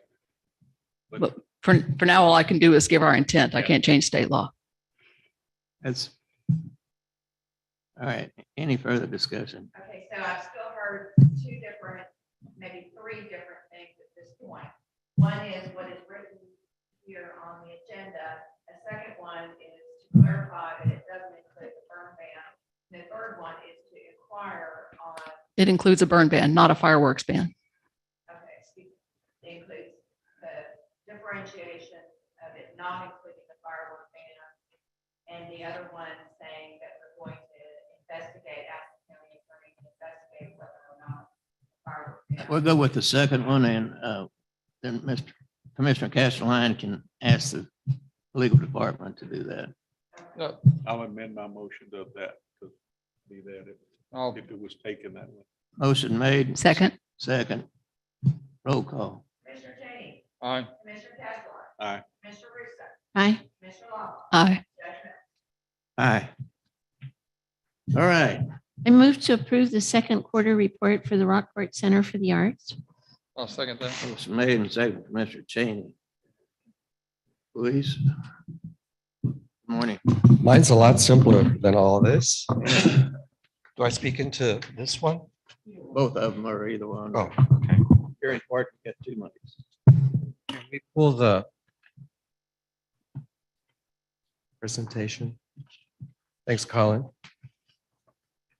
All right, so April and May, we had a visiting group of several artists from Austin, Texas, called the Splinter Group. And they had incredible furniture that they showed at our facility, as you see there. And in the same month, in the back gallery, we had refinement work from another Austin artist, Erica Cunningham. In the month of May and June, we had 2 exhibits, one called Crest Works, a reference to Crest Store's artwork by Don Haslett, you see there. And then in the back gallery, we had The Beauty of Gentleness, sculptures by Guatemalan artist Glenda Pivarol that you see there. And then, of course, this month, last month, the month of June, our poster artist tradition that's tied to the Rockport Art Festival celebrated 30 years. The first one was in 1983 with the great master Harold Phoenix. This year's poster artist is Jeffrey Neal McDaniel, and his exhibit is called Loving Every Sandblasted, Sunburnt, Salt-Crusted Moment. I love that title. It'll be on exhibit through the end of July. In the month of May, we installed Beach Day, a bronze sculpture by Colorado sculptor Kathy Wardle on May the 4th. That was installed. If you've driven up and down Austin Street, you've seen that sculpture. It's a really beautiful piece that has very colorful patina that I think has been very attractive to the young people that visit our communities. And then in the month of May and June, we worked with Legend Labs. We retained Legend Labs for professional services to give us, help us in preparation for the launch of the Rock brand, the Rockport Conference Center. What you see there is the new logo. What you see up above on the top in the screen is the old logo. And so Legend Labs are brand consultants from Austin, Texas. They're responsible for the Find Yourself in Rockport Fulton campaign that the Chamber and Jeff Hunt did back in 2017 and 18. That was very, very successful. It's helped us a lot. So the services that they're doing for us are peer benchmarking, discovery themes, brand personality, positioning directions, the creation of a new logo, and a marketing plan. So the strategic work on steps 1 through 5 was completed in June, and a marketing plan is in the process of being prepared with recommendations for an ad campaign in a subsequent brand launch and PR campaign. Booking work for the venue is ongoing since the month of February, and we're really excited about the prospects for this new offering in Rockport and Fulton. All right, what you see here are just our visitation records. You see that we had 4,000 visitors at the Art Center during the months of April, May, and June, June being the highest at 1,800. You also see that visitation from the desired markets, so beyond 75 miles, at 31, 32%, and 17% in the month of June. The reason for the drop in the month of June, you might ask, that's a higher tourism month, but it's also the month when we begin to do our summer art camp. So more local children from Aransas County are engaged in that, and that affects that figure at 1,811. You can see that our top market in the month of April was San Antonio. Austin was second and Houston third. San Antonio was also first in May and June, with Austin and Houston trading places in both months as a secondary market. All right, and this is how we spent the money that we received from Aransas County through the hotel motel tax grant. We received a total of $10,105.08. 6,400 of that was spent in direct advertising campaigns, 1,800 of that in the sculpture garden, $60 of that in the art festival, and in the gallery for exhibitions, $1,800. That's my report. Thank you very much for the support you give us. I look forward to coming back at the end of third quarter and giving you amazing banner year data for the Rockport Art Festival. Thank you, Luis. Your building's looking great down there. Thank you, sir. Looking forward to the grand opening. Oh, you'll be there. Luis, are you guys going to give tours? At one time you were thinking about having hard hat tours and those had to be canceled, but have they been revived? Yes, they have been revived. Okay, so who do I call about you? I want to go on one. Just give me a call. Okay. All right. Thank you. Thank you, Luis. Roll call. Commissioner Cheney. Aye. Commissioner Castleton. Aye. Commissioner Russo. Aye. Commissioner Lawler. Aye. Aye, unanimous. Item 11. I move to approve the third quarter report from the Rockport Fulton Chamber of Commerce. I'll second that. Motion made and second, Commissioner Cheney. Morning. Good morning. Do I go ahead? Yes. Okay. So I'm here to present the quarterly report for second quarter, April through June. First in the packet is a slide on the San Antonio report. This is a nonprofit journalism effort for an informed community, and it's an e-blast. So that's our newest form of advertising. We purchased this setting in the e-blast, and it just describes our community. Rockport Fulton is a year-round Gulf Coast getaway with an impressive array of attractions and fun-filled events. It was very effective for us. People love to open this document because they get the news of San Antonio. Also, I'd like to mention the hot spots that are always coming our way. Best spots for RV campers in the U.S. We made that listing. We made the listing on Rockport's among the best small coastal towns. We made that listing again. Gulf Coast City named number 7 most affordable U.S. beach town. And then Sam Champion, whose father, I believe, lived here on Keel Lake Road. He mentioned Rockport Beach on Good Morning America this past quarter. We did Target SA, which is a targeted survey of marketing research to San Antonioans, and asked them several different questions. And the questions are listed there. I won't go into all of the details, but the questions give us answers so that we can better refine the marketing and focus on the marketing of the area. So the consumers' answers are listed on the next page. And as we began this survey years ago, we were in the 4% area. We've now reaching an 8% of the people that respond to the survey are coming to our area to vacation. More on that if it's needed, but the key findings are listed there for your reading. The next slide shows the highlights of April, May, and June, which was the spring fling event, bringing in Texas outdoor writers to our area to come and write stories back in their publications or digitally or social media, etc. The Find Yourself in Rockport Fulton Foodie Trail, 200 downloads. YouTube videos are tracking well. The whole entire restaurant weeks worked well for us. The May luncheon with Scott Joslow was a good luncheon. He was able to visit with a lot of us, keeping us intact with hotel occupancy tax laws, hotel occupancy initiatives, things going on around the state. It's just good to have him here to go through that. The Geo Tour, we did the first anniversary this past weekend. It's right now tracking as the best Geo Tour in the state of Texas. If you went to geocaching.com and clicked on Geo Tour, it's going to pop up as the number one Geo Tour. So that's awesome. The state co-op advertising, this was done through an EDA grant, and all you had to do is sign up for it. We signed up for it, and we are in all of those publications that Texas is in, and our ad is next to it. At no charge. The marketing and promotion, we continue with the press release any possible way that we can. Our media on our lists are responding to those well. For example, the Geo Tour, we had 2 media out this weekend.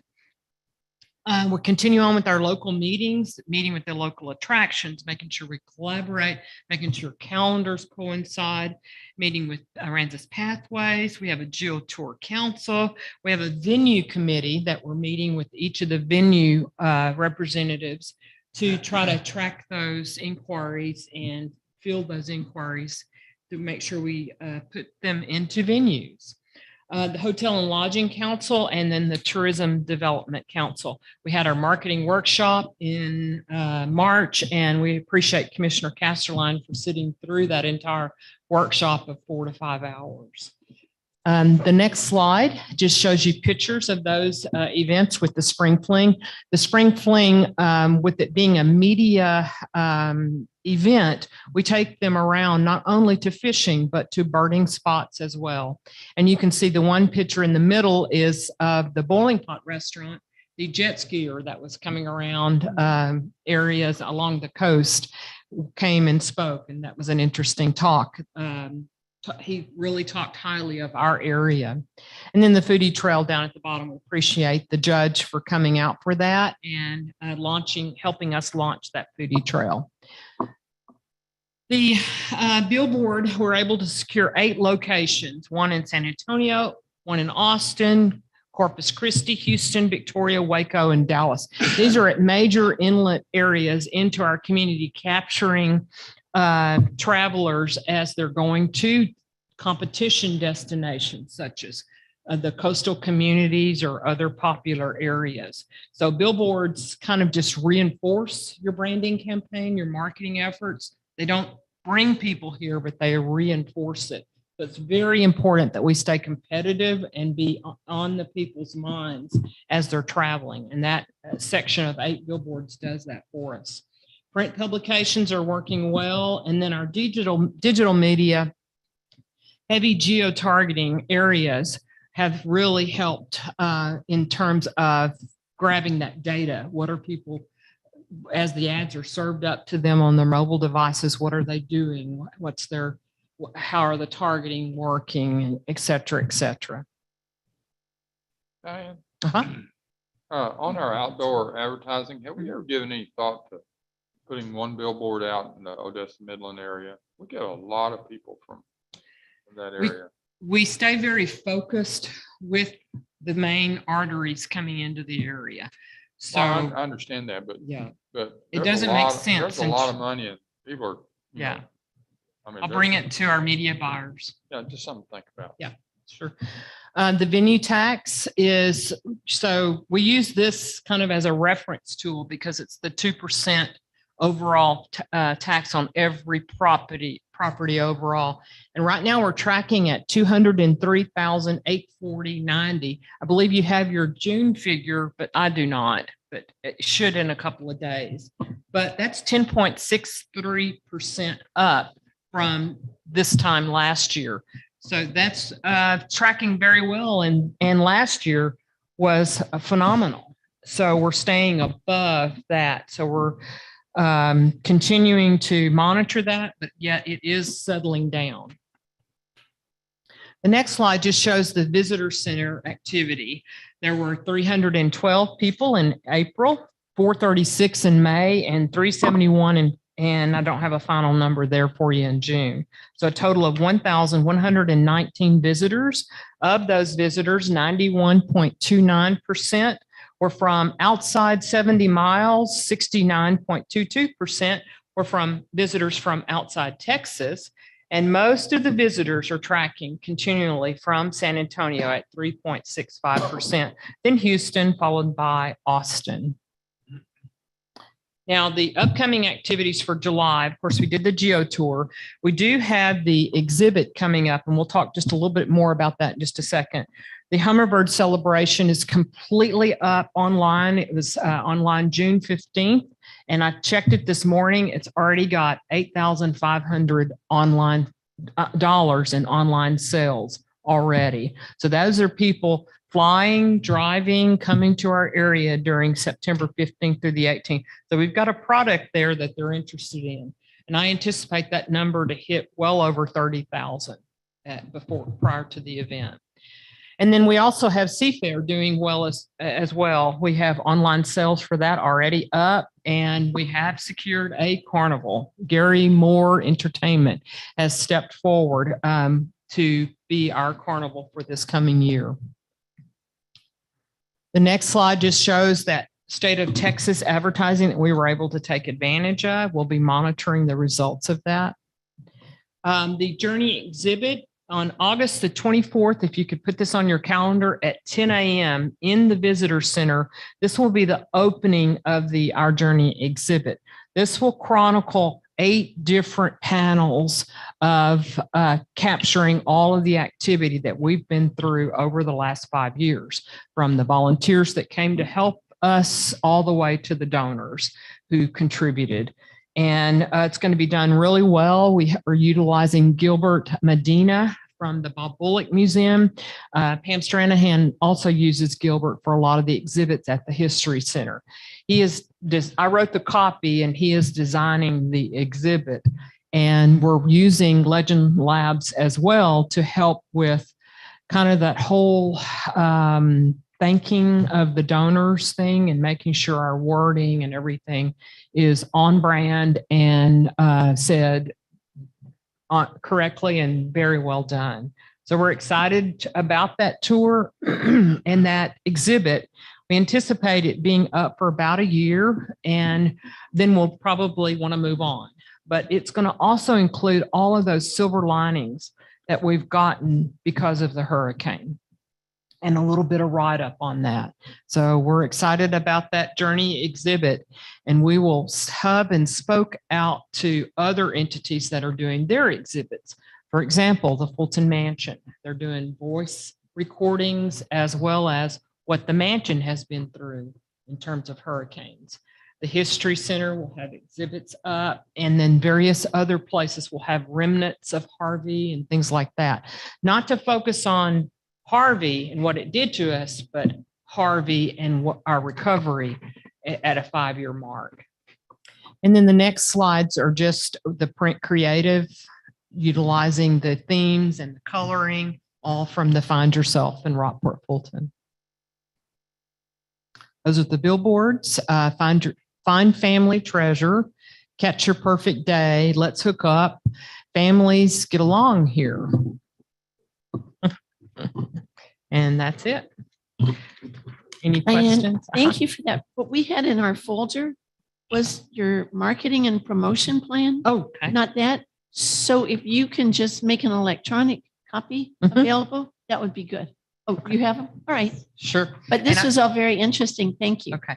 The marketing plan is for your budget workshop. Thanks. The budget workshop, we're asking for 60,000 in your budget workshop for that. All right, thank you, Diane. And again, thank you for all your hard work and the Chamber's hard work for this community. And now that you're a short-termer, Well, and Judge, I just wanted to express my thanks to you for reading the proclamation on the night of the chamber banquet. That was, you took me totally by surprise to do that, and I that didn't get really around meant a to saying lot. it was from all three entities because the family took over. That was a great, it I was was a great. standing next to you reading and had no idea that was happening. So that was Great. really All neat. right. Thank This you. will be my last report. Thank you. Thank you. Mr. King, Aye. Mr. Cantala. Aye. Mr. Russo. Aye. Mr. Law. Aye. Judge Smith. Aye, unanimous. Number 12. I'd like to make a motion to approve the jail commission report and letter. I'll second that. Second, Commissioner Cheney, and I'd like to commend the sheriff and Amanda Chapa and the team down there for a great job again. Go ahead, Sheriff. So we're following the chamber because we operate the largest bed and breakfast in the county. And There you go. I want to share the letter because I thought it was significant at the timing this year where it's falling in the middle of your budget. The alderman acknowledged the support from the court, and he does that in a letter. Texas Commission of Jail Standards wishes to acknowledge the excellent work of the Aransas County Sheriff's Office with the certificate of compliance for the Aransas County Jail. The most recent inspection of your facility on June the 16th, 2022, by Commission of Standards and Jail Standard Inspector Martin Arnold, has demonstrated that your facility is in compliance with the Texas minimum jail standards. The certificate of compliance demonstrates your outstanding leadership and the diligent work of your staff in complying with the minimum jail standards. In addition, this achievement is a direct result of your office's commitment to excellence, and it's an example of dedication and professionalism in maintaining a safe, secure, and sanitary facility. Providing the essential budgetary support of jail operations is also imperative in achieving compliance. So let me also congratulate the Aransas County Commissioners Court for their vital support of jail operations. The citizens of Aransas County should be proud of the combined efforts of the commission on combined efforts as is the Texas Commission on Jail Standards. And a lot of counties do not get the support that we've had from the court over the years. I want to acknowledge that most everything that we've needed to take care of. When I took office 14 years ago, I added a line to the budget. It was $40,000, I think at the time, for maintenance. We did not have that. And I think the court asked what that was about. And I said, I only say 2 words in Nueces County, because at that time they had been stripped of their certification. Federal marshals took their inmates out of the facility, and they spent over $1 million in trying to bring it back into compliance. And y'all have been very good over the 14 years I've been in office and meeting the budgetary needs of the jail and in keeping us in a position where we're able to maintain it in a facility that's makes the inspection a whole lot simpler. And I wanted to make sure that y'all got a copy of the letter and saw that they acknowledge that it's not always across the state in the 245 jails in operate counties out of 254. Thank you. Thank you, Thank sir. you. Thank you very much. Roll call. Mr. King, Aye. Mr. Castleton. Aye. Mr. Russo. Aye. Mr. Law. Aye. Judge Smith. Aye, unanimous. Item 16. I move to approve the adoption of resolution number R 13-2022 to select Broadus and Associates as a provider of disaster recovery and restoration services and award a contract for a term of 1 year beginning on July 11th, 2022, ending on June 30th, 2023, with the option to renew for up to 4 consecutive 1-year terms. I'll second that motion. Motion made, second, Commissioner Cheney. Any discussion? Going through, this really is a question about all the next several, going through the staff memos. I always find myself a little lost. Who's doing what and what's the difference between recovery and emergency and so forth? Can you just kind of give us a quick summary of what each of these companies is supposed to do and how they differ from the other companies? Yes, ma'am. The disaster recovery and restoration is similar to what North Star came in and did for us.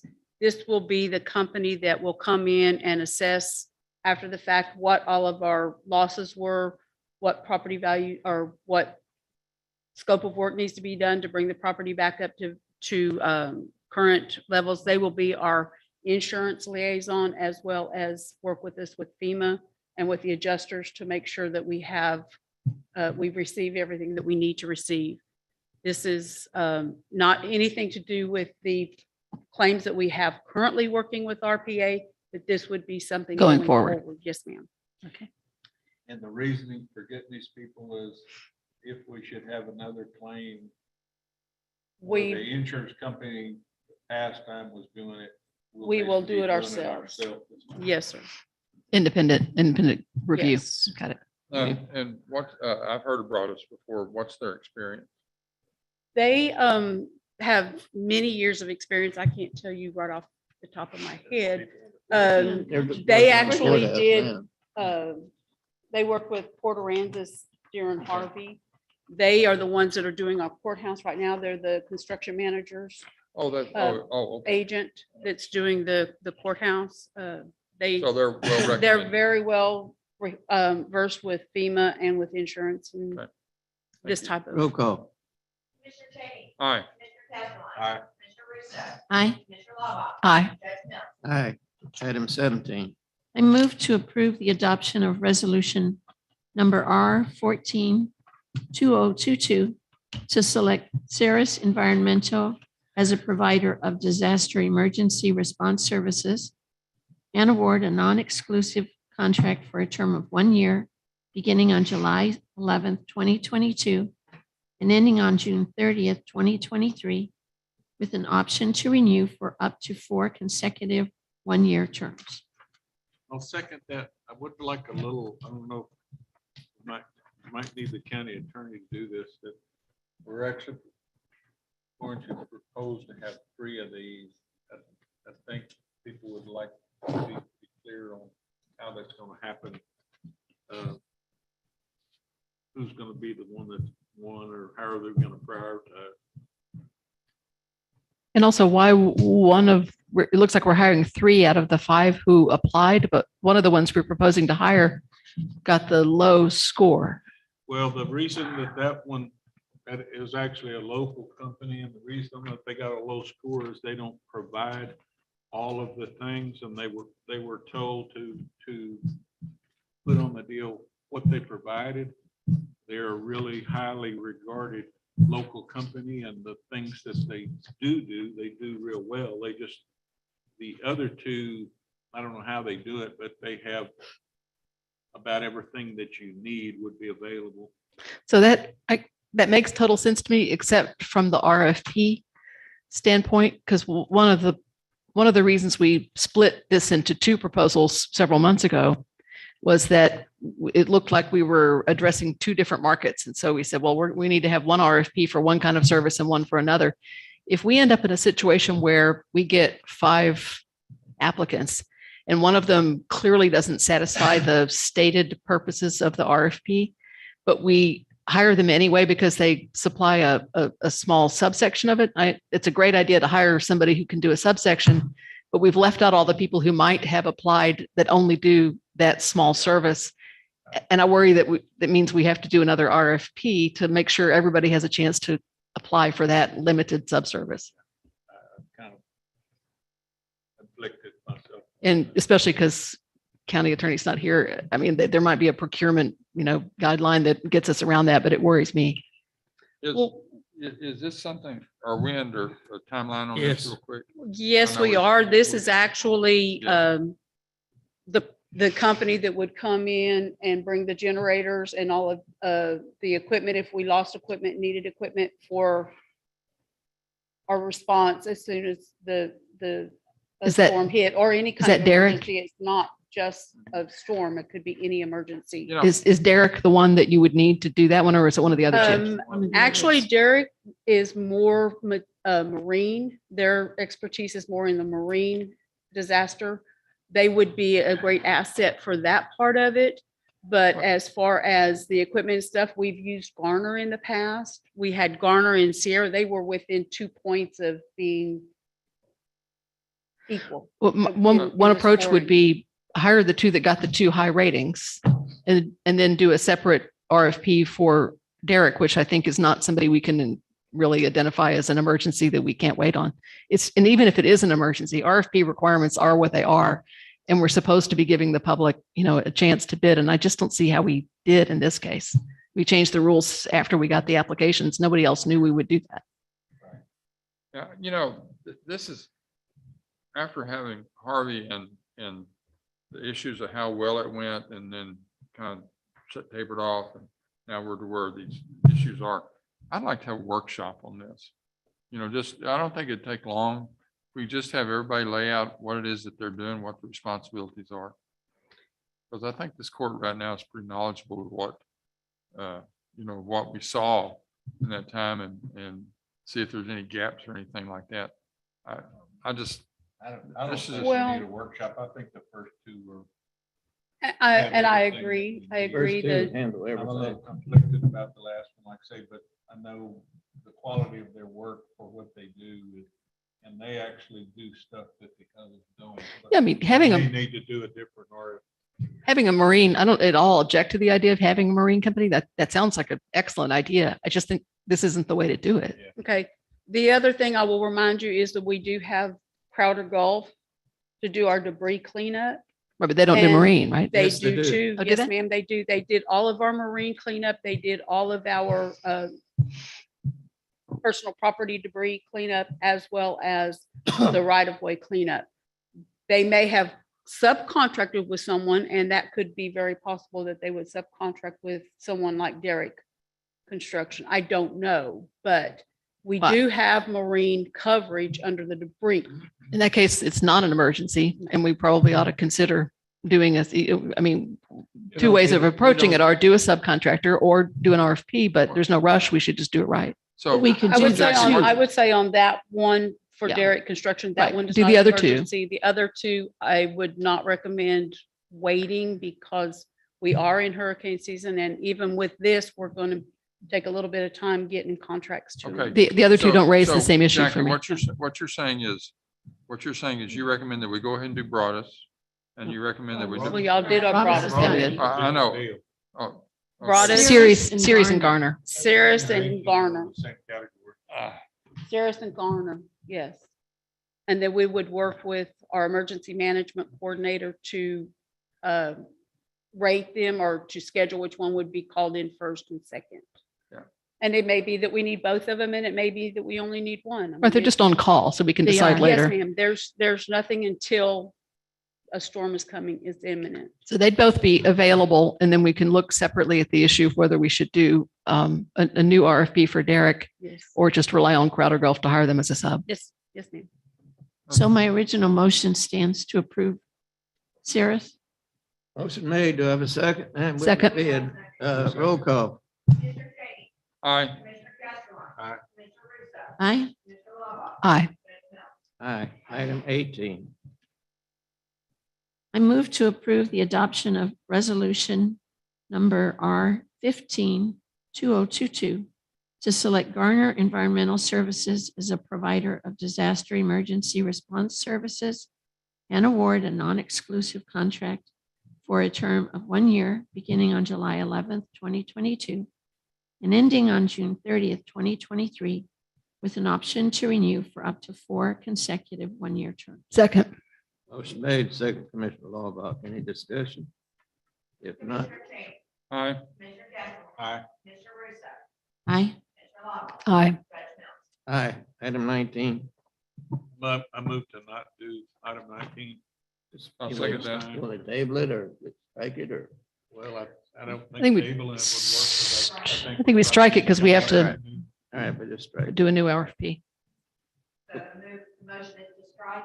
Yes. I'll second it. Motion made and second, Commissioner Cheney. Roll call. Commissioner Cheney. Aye. Commissioner Castro. Aye. Mr. Russo. Aye. Commissioner Lovett. Aye. Judge Mills. Aye. Item 20. I move to approve the adoption of resolution number R-17-2022 to select Girk Excavating as a successful bidder for the Bahia Bay Drainage and Outfall Project and authorizing entering into a contract for the work, with the project being funded by grant funds received through the American Rescue Plan Act, and authorizing the county judge to sign all necessary documents. Second. Does the entire amount, including the sediment trap option, come within the ARPA grant fund? Within ARPA? Yeah. Yes. Yeah. it So we was- can afford that piece. We can't afford that piece. Any discussion? Did Craig want to bring us any information, or we're good on this? Did you want to? I'm here to answer questions more than really bring anything. What do you think our timeline is? 60, 60 to 90 days. Just past 2 months, I believe is what Just- they gave for the. yeah, 60. David, in 20, do you have the alternate included? So the base bid was 567,000 and some change, and the ad alternate was 210, almost 211,000. Okay. The total being whatever that is, So what I'm 777. asking is the way this agenda item is worded, It was, include all of it in? You're recommending both? I was hoping to write that where you could take your choice what you wanted to approve.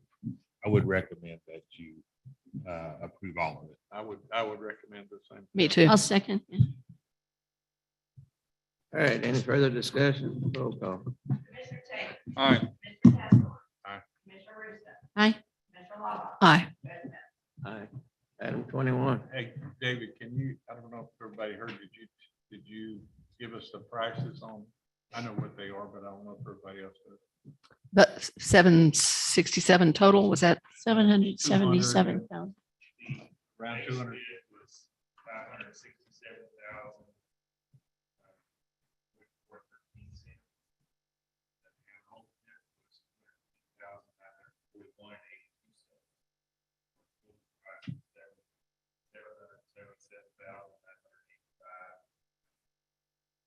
Thanks. Thank you. 21. Roll call. I move to, We vote on this? We, I think didn't we? voted, didn't we? Didn't we vote? Voted on it. Yeah, we did. I move to approve change request number 4 to formally document $18,554 under local funds in the GLO state contract number 2065098C270. This funding was previously obligated as county funding. The amount includes $16,054 in architectural services for the community building and $2,500 in appraisal services for the Rockport Center for the Arts parking lot. Motion made. Do I have a second? Second, Commissioner Castleline. Any discussion? My questions from 2 weeks ago got answered in the staff memos and discussions in the meantime. Roll call. Commissioner Tate. Aye. Commissioner Castleton. Aye. Commissioner Russo. Aye. Commissioner Lava. Aye. President. Aye, unanimous. Item 21 or 22, I'm sorry. I move to, It says that's it's a just, discussion item. it's not an action. Oh, it's item. just the action, it's discussion, not action. All right, discuss allowing a sublease agreement with an option to purchase between FBS Recovery and MS Land and Area for their box hangar, which is situated at the airport land lease on Winter Road.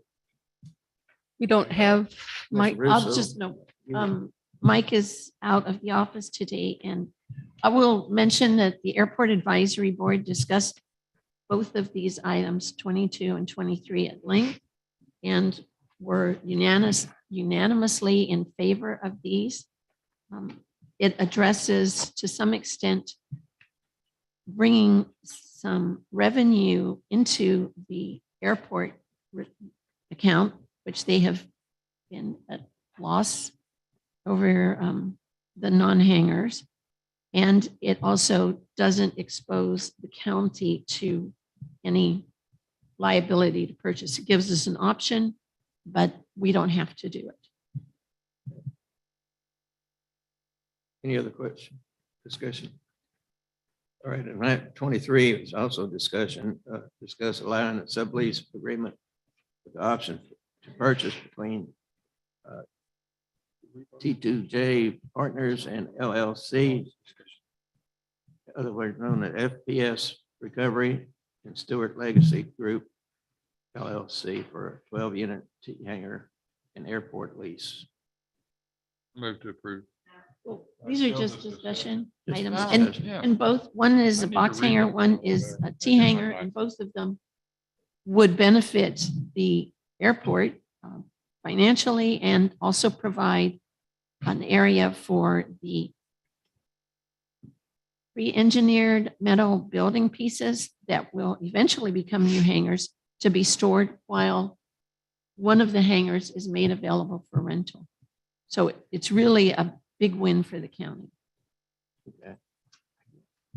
All right. And like I said, the Airport Appraisal Board, Airport Advisory Board discussed both of these items at length last Wednesday and were in favor. Thank you. All right, item 24. Item 24 is a discussion and only possible action item. I put it on the agenda because I was concerned we kept bringing up the RPA issue and then waiting for new reports from Ms. Hicks from RPA. And we hadn't received one recently. And then there was some thought of her coming in and addressing us today. And then it turned out she could not come. I think maybe because of the issue of pending litigation and the uproar over claims of defamation and so forth the last time around, not from her, but from the FPS fellow. In the meantime, over Friday and the weekend, Ms. Hicks has provided us with several new charts that I think at least help my understanding of what the overall picture is of the flow of funds from the insurers through RPA to our contractors. And what's always concerned me is because we're out of that loop that doesn't come through our treasurer or our auditor. Her charts help me a lot, and we've just received them yesterday. I haven't really had a chance to look at them even myself, and they've only just now been circulated to everyone else. The county attorney needs to see them. All of you guys need to see them. I don't think you have a copy yet, Jackie, but we'll get you a copy, given that we all need to kind of review that and see if that helps clarify the picture at all. I'm not myself proposing to take any action today, but I will say that Ms. Hicks, I think I may have finally got it across to her that I'm not just looking for information about what the disputes with the contractors are about, but the more basic question of how do we track what looks to be something like $25 million worth of insurance claims where the checks don't come to us. They come to RPA, and then RPA disperses them to contractors, and we don't have any direct oversight. And no, we haven't, at least to date, to my understanding, had a complete accounting. This is a movement toward an accounting, and I think it's a good sign. So all I'm doing today really is making sure everybody gets copies of what Ms. Hicks provided us with over the weekend. And I think that means I plan to keep putting this on the agenda, or maybe we table it. I'm not sure what the right proposal is, so that we can keep looking at it and make sure we don't get any more long periods during which we don't receive any additional reports that help us understand what's going on. So do you want to table it? Yes. I'll second that. Motion made and second, Commissioner Casterline. Roll call. Aye. Aye. Aye. Aye. I move to approve the June 2022 indigent health care report. Second that. Motion made and second. Any discussion? Roll call. Aye. Aye. Aye. Aye. Aye. Unanimous. Item 26. This is again something I put on for discussion at the end of the workshop a week or two ago.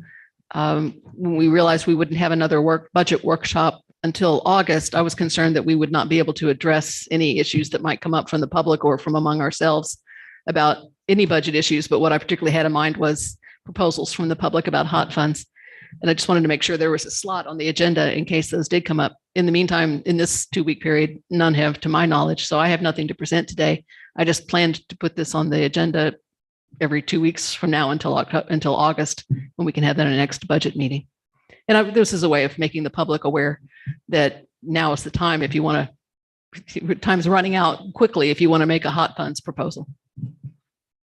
I think they normally come into the auditor's office and they review and give us an idea if they qualify or not. Sure. I just don't think the public really understands. Every time I talk to somebody, they don't know. And so I'm trying to get the word out. I don't know that just the general public. Well, anybody who thinks they have something that might qualify. Yeah. All right.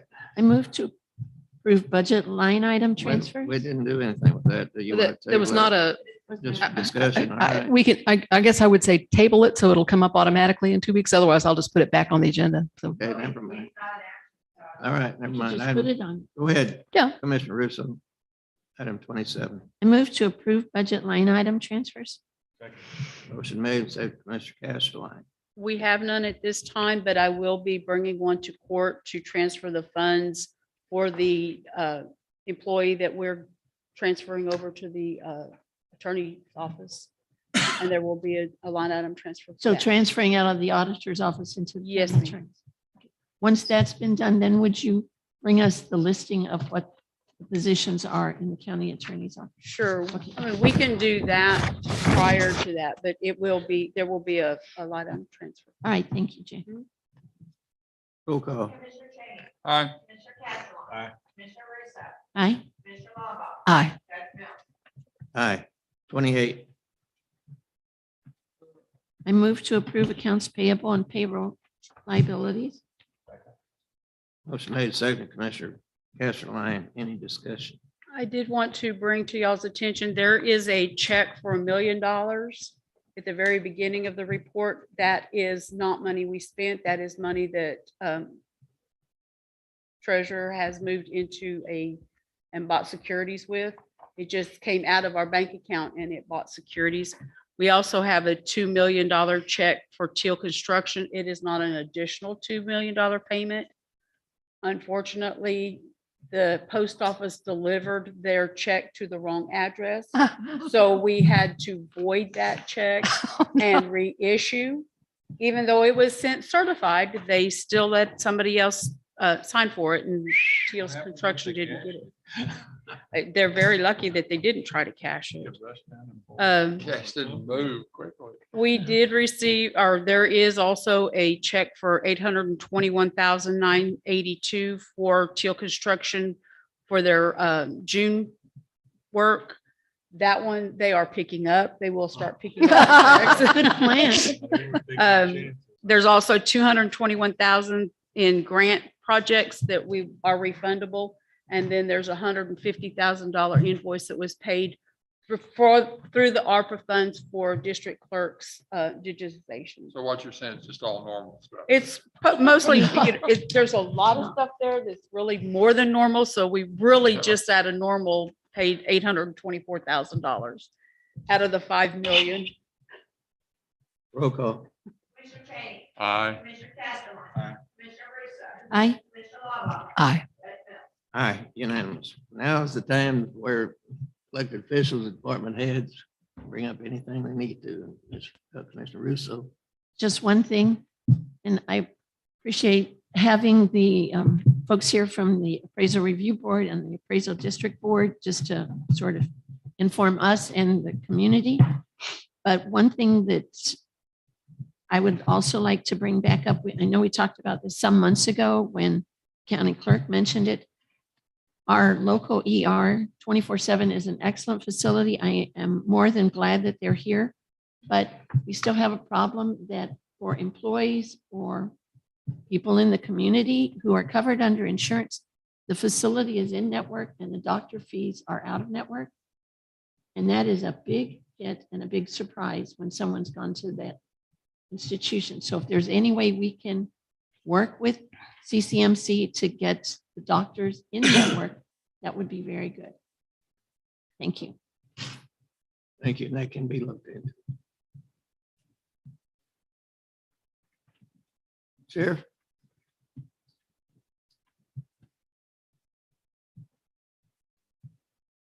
Take the opportunity to bring a matter before the court for your information at this time. I don't know where it's going to end up. Jennifer and the county attorney's office is looking at it now. We got 5 pages of addendums to the federal marshal's contract.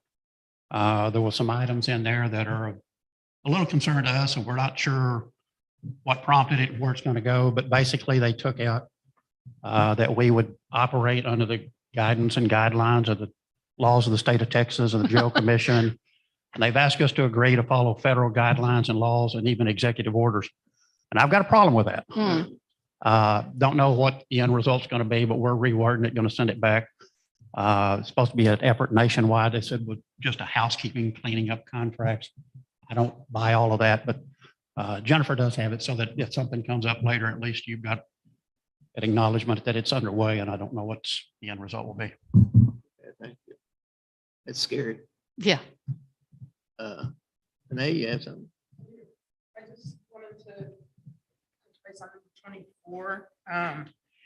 I did receive an email this weekend as well from Damien on the buildings at the tax office, facilities office, and the Aransas County Adult Detention Center to move forward with the work. So I just want to make sure that we're all on the same page that we're going to do that.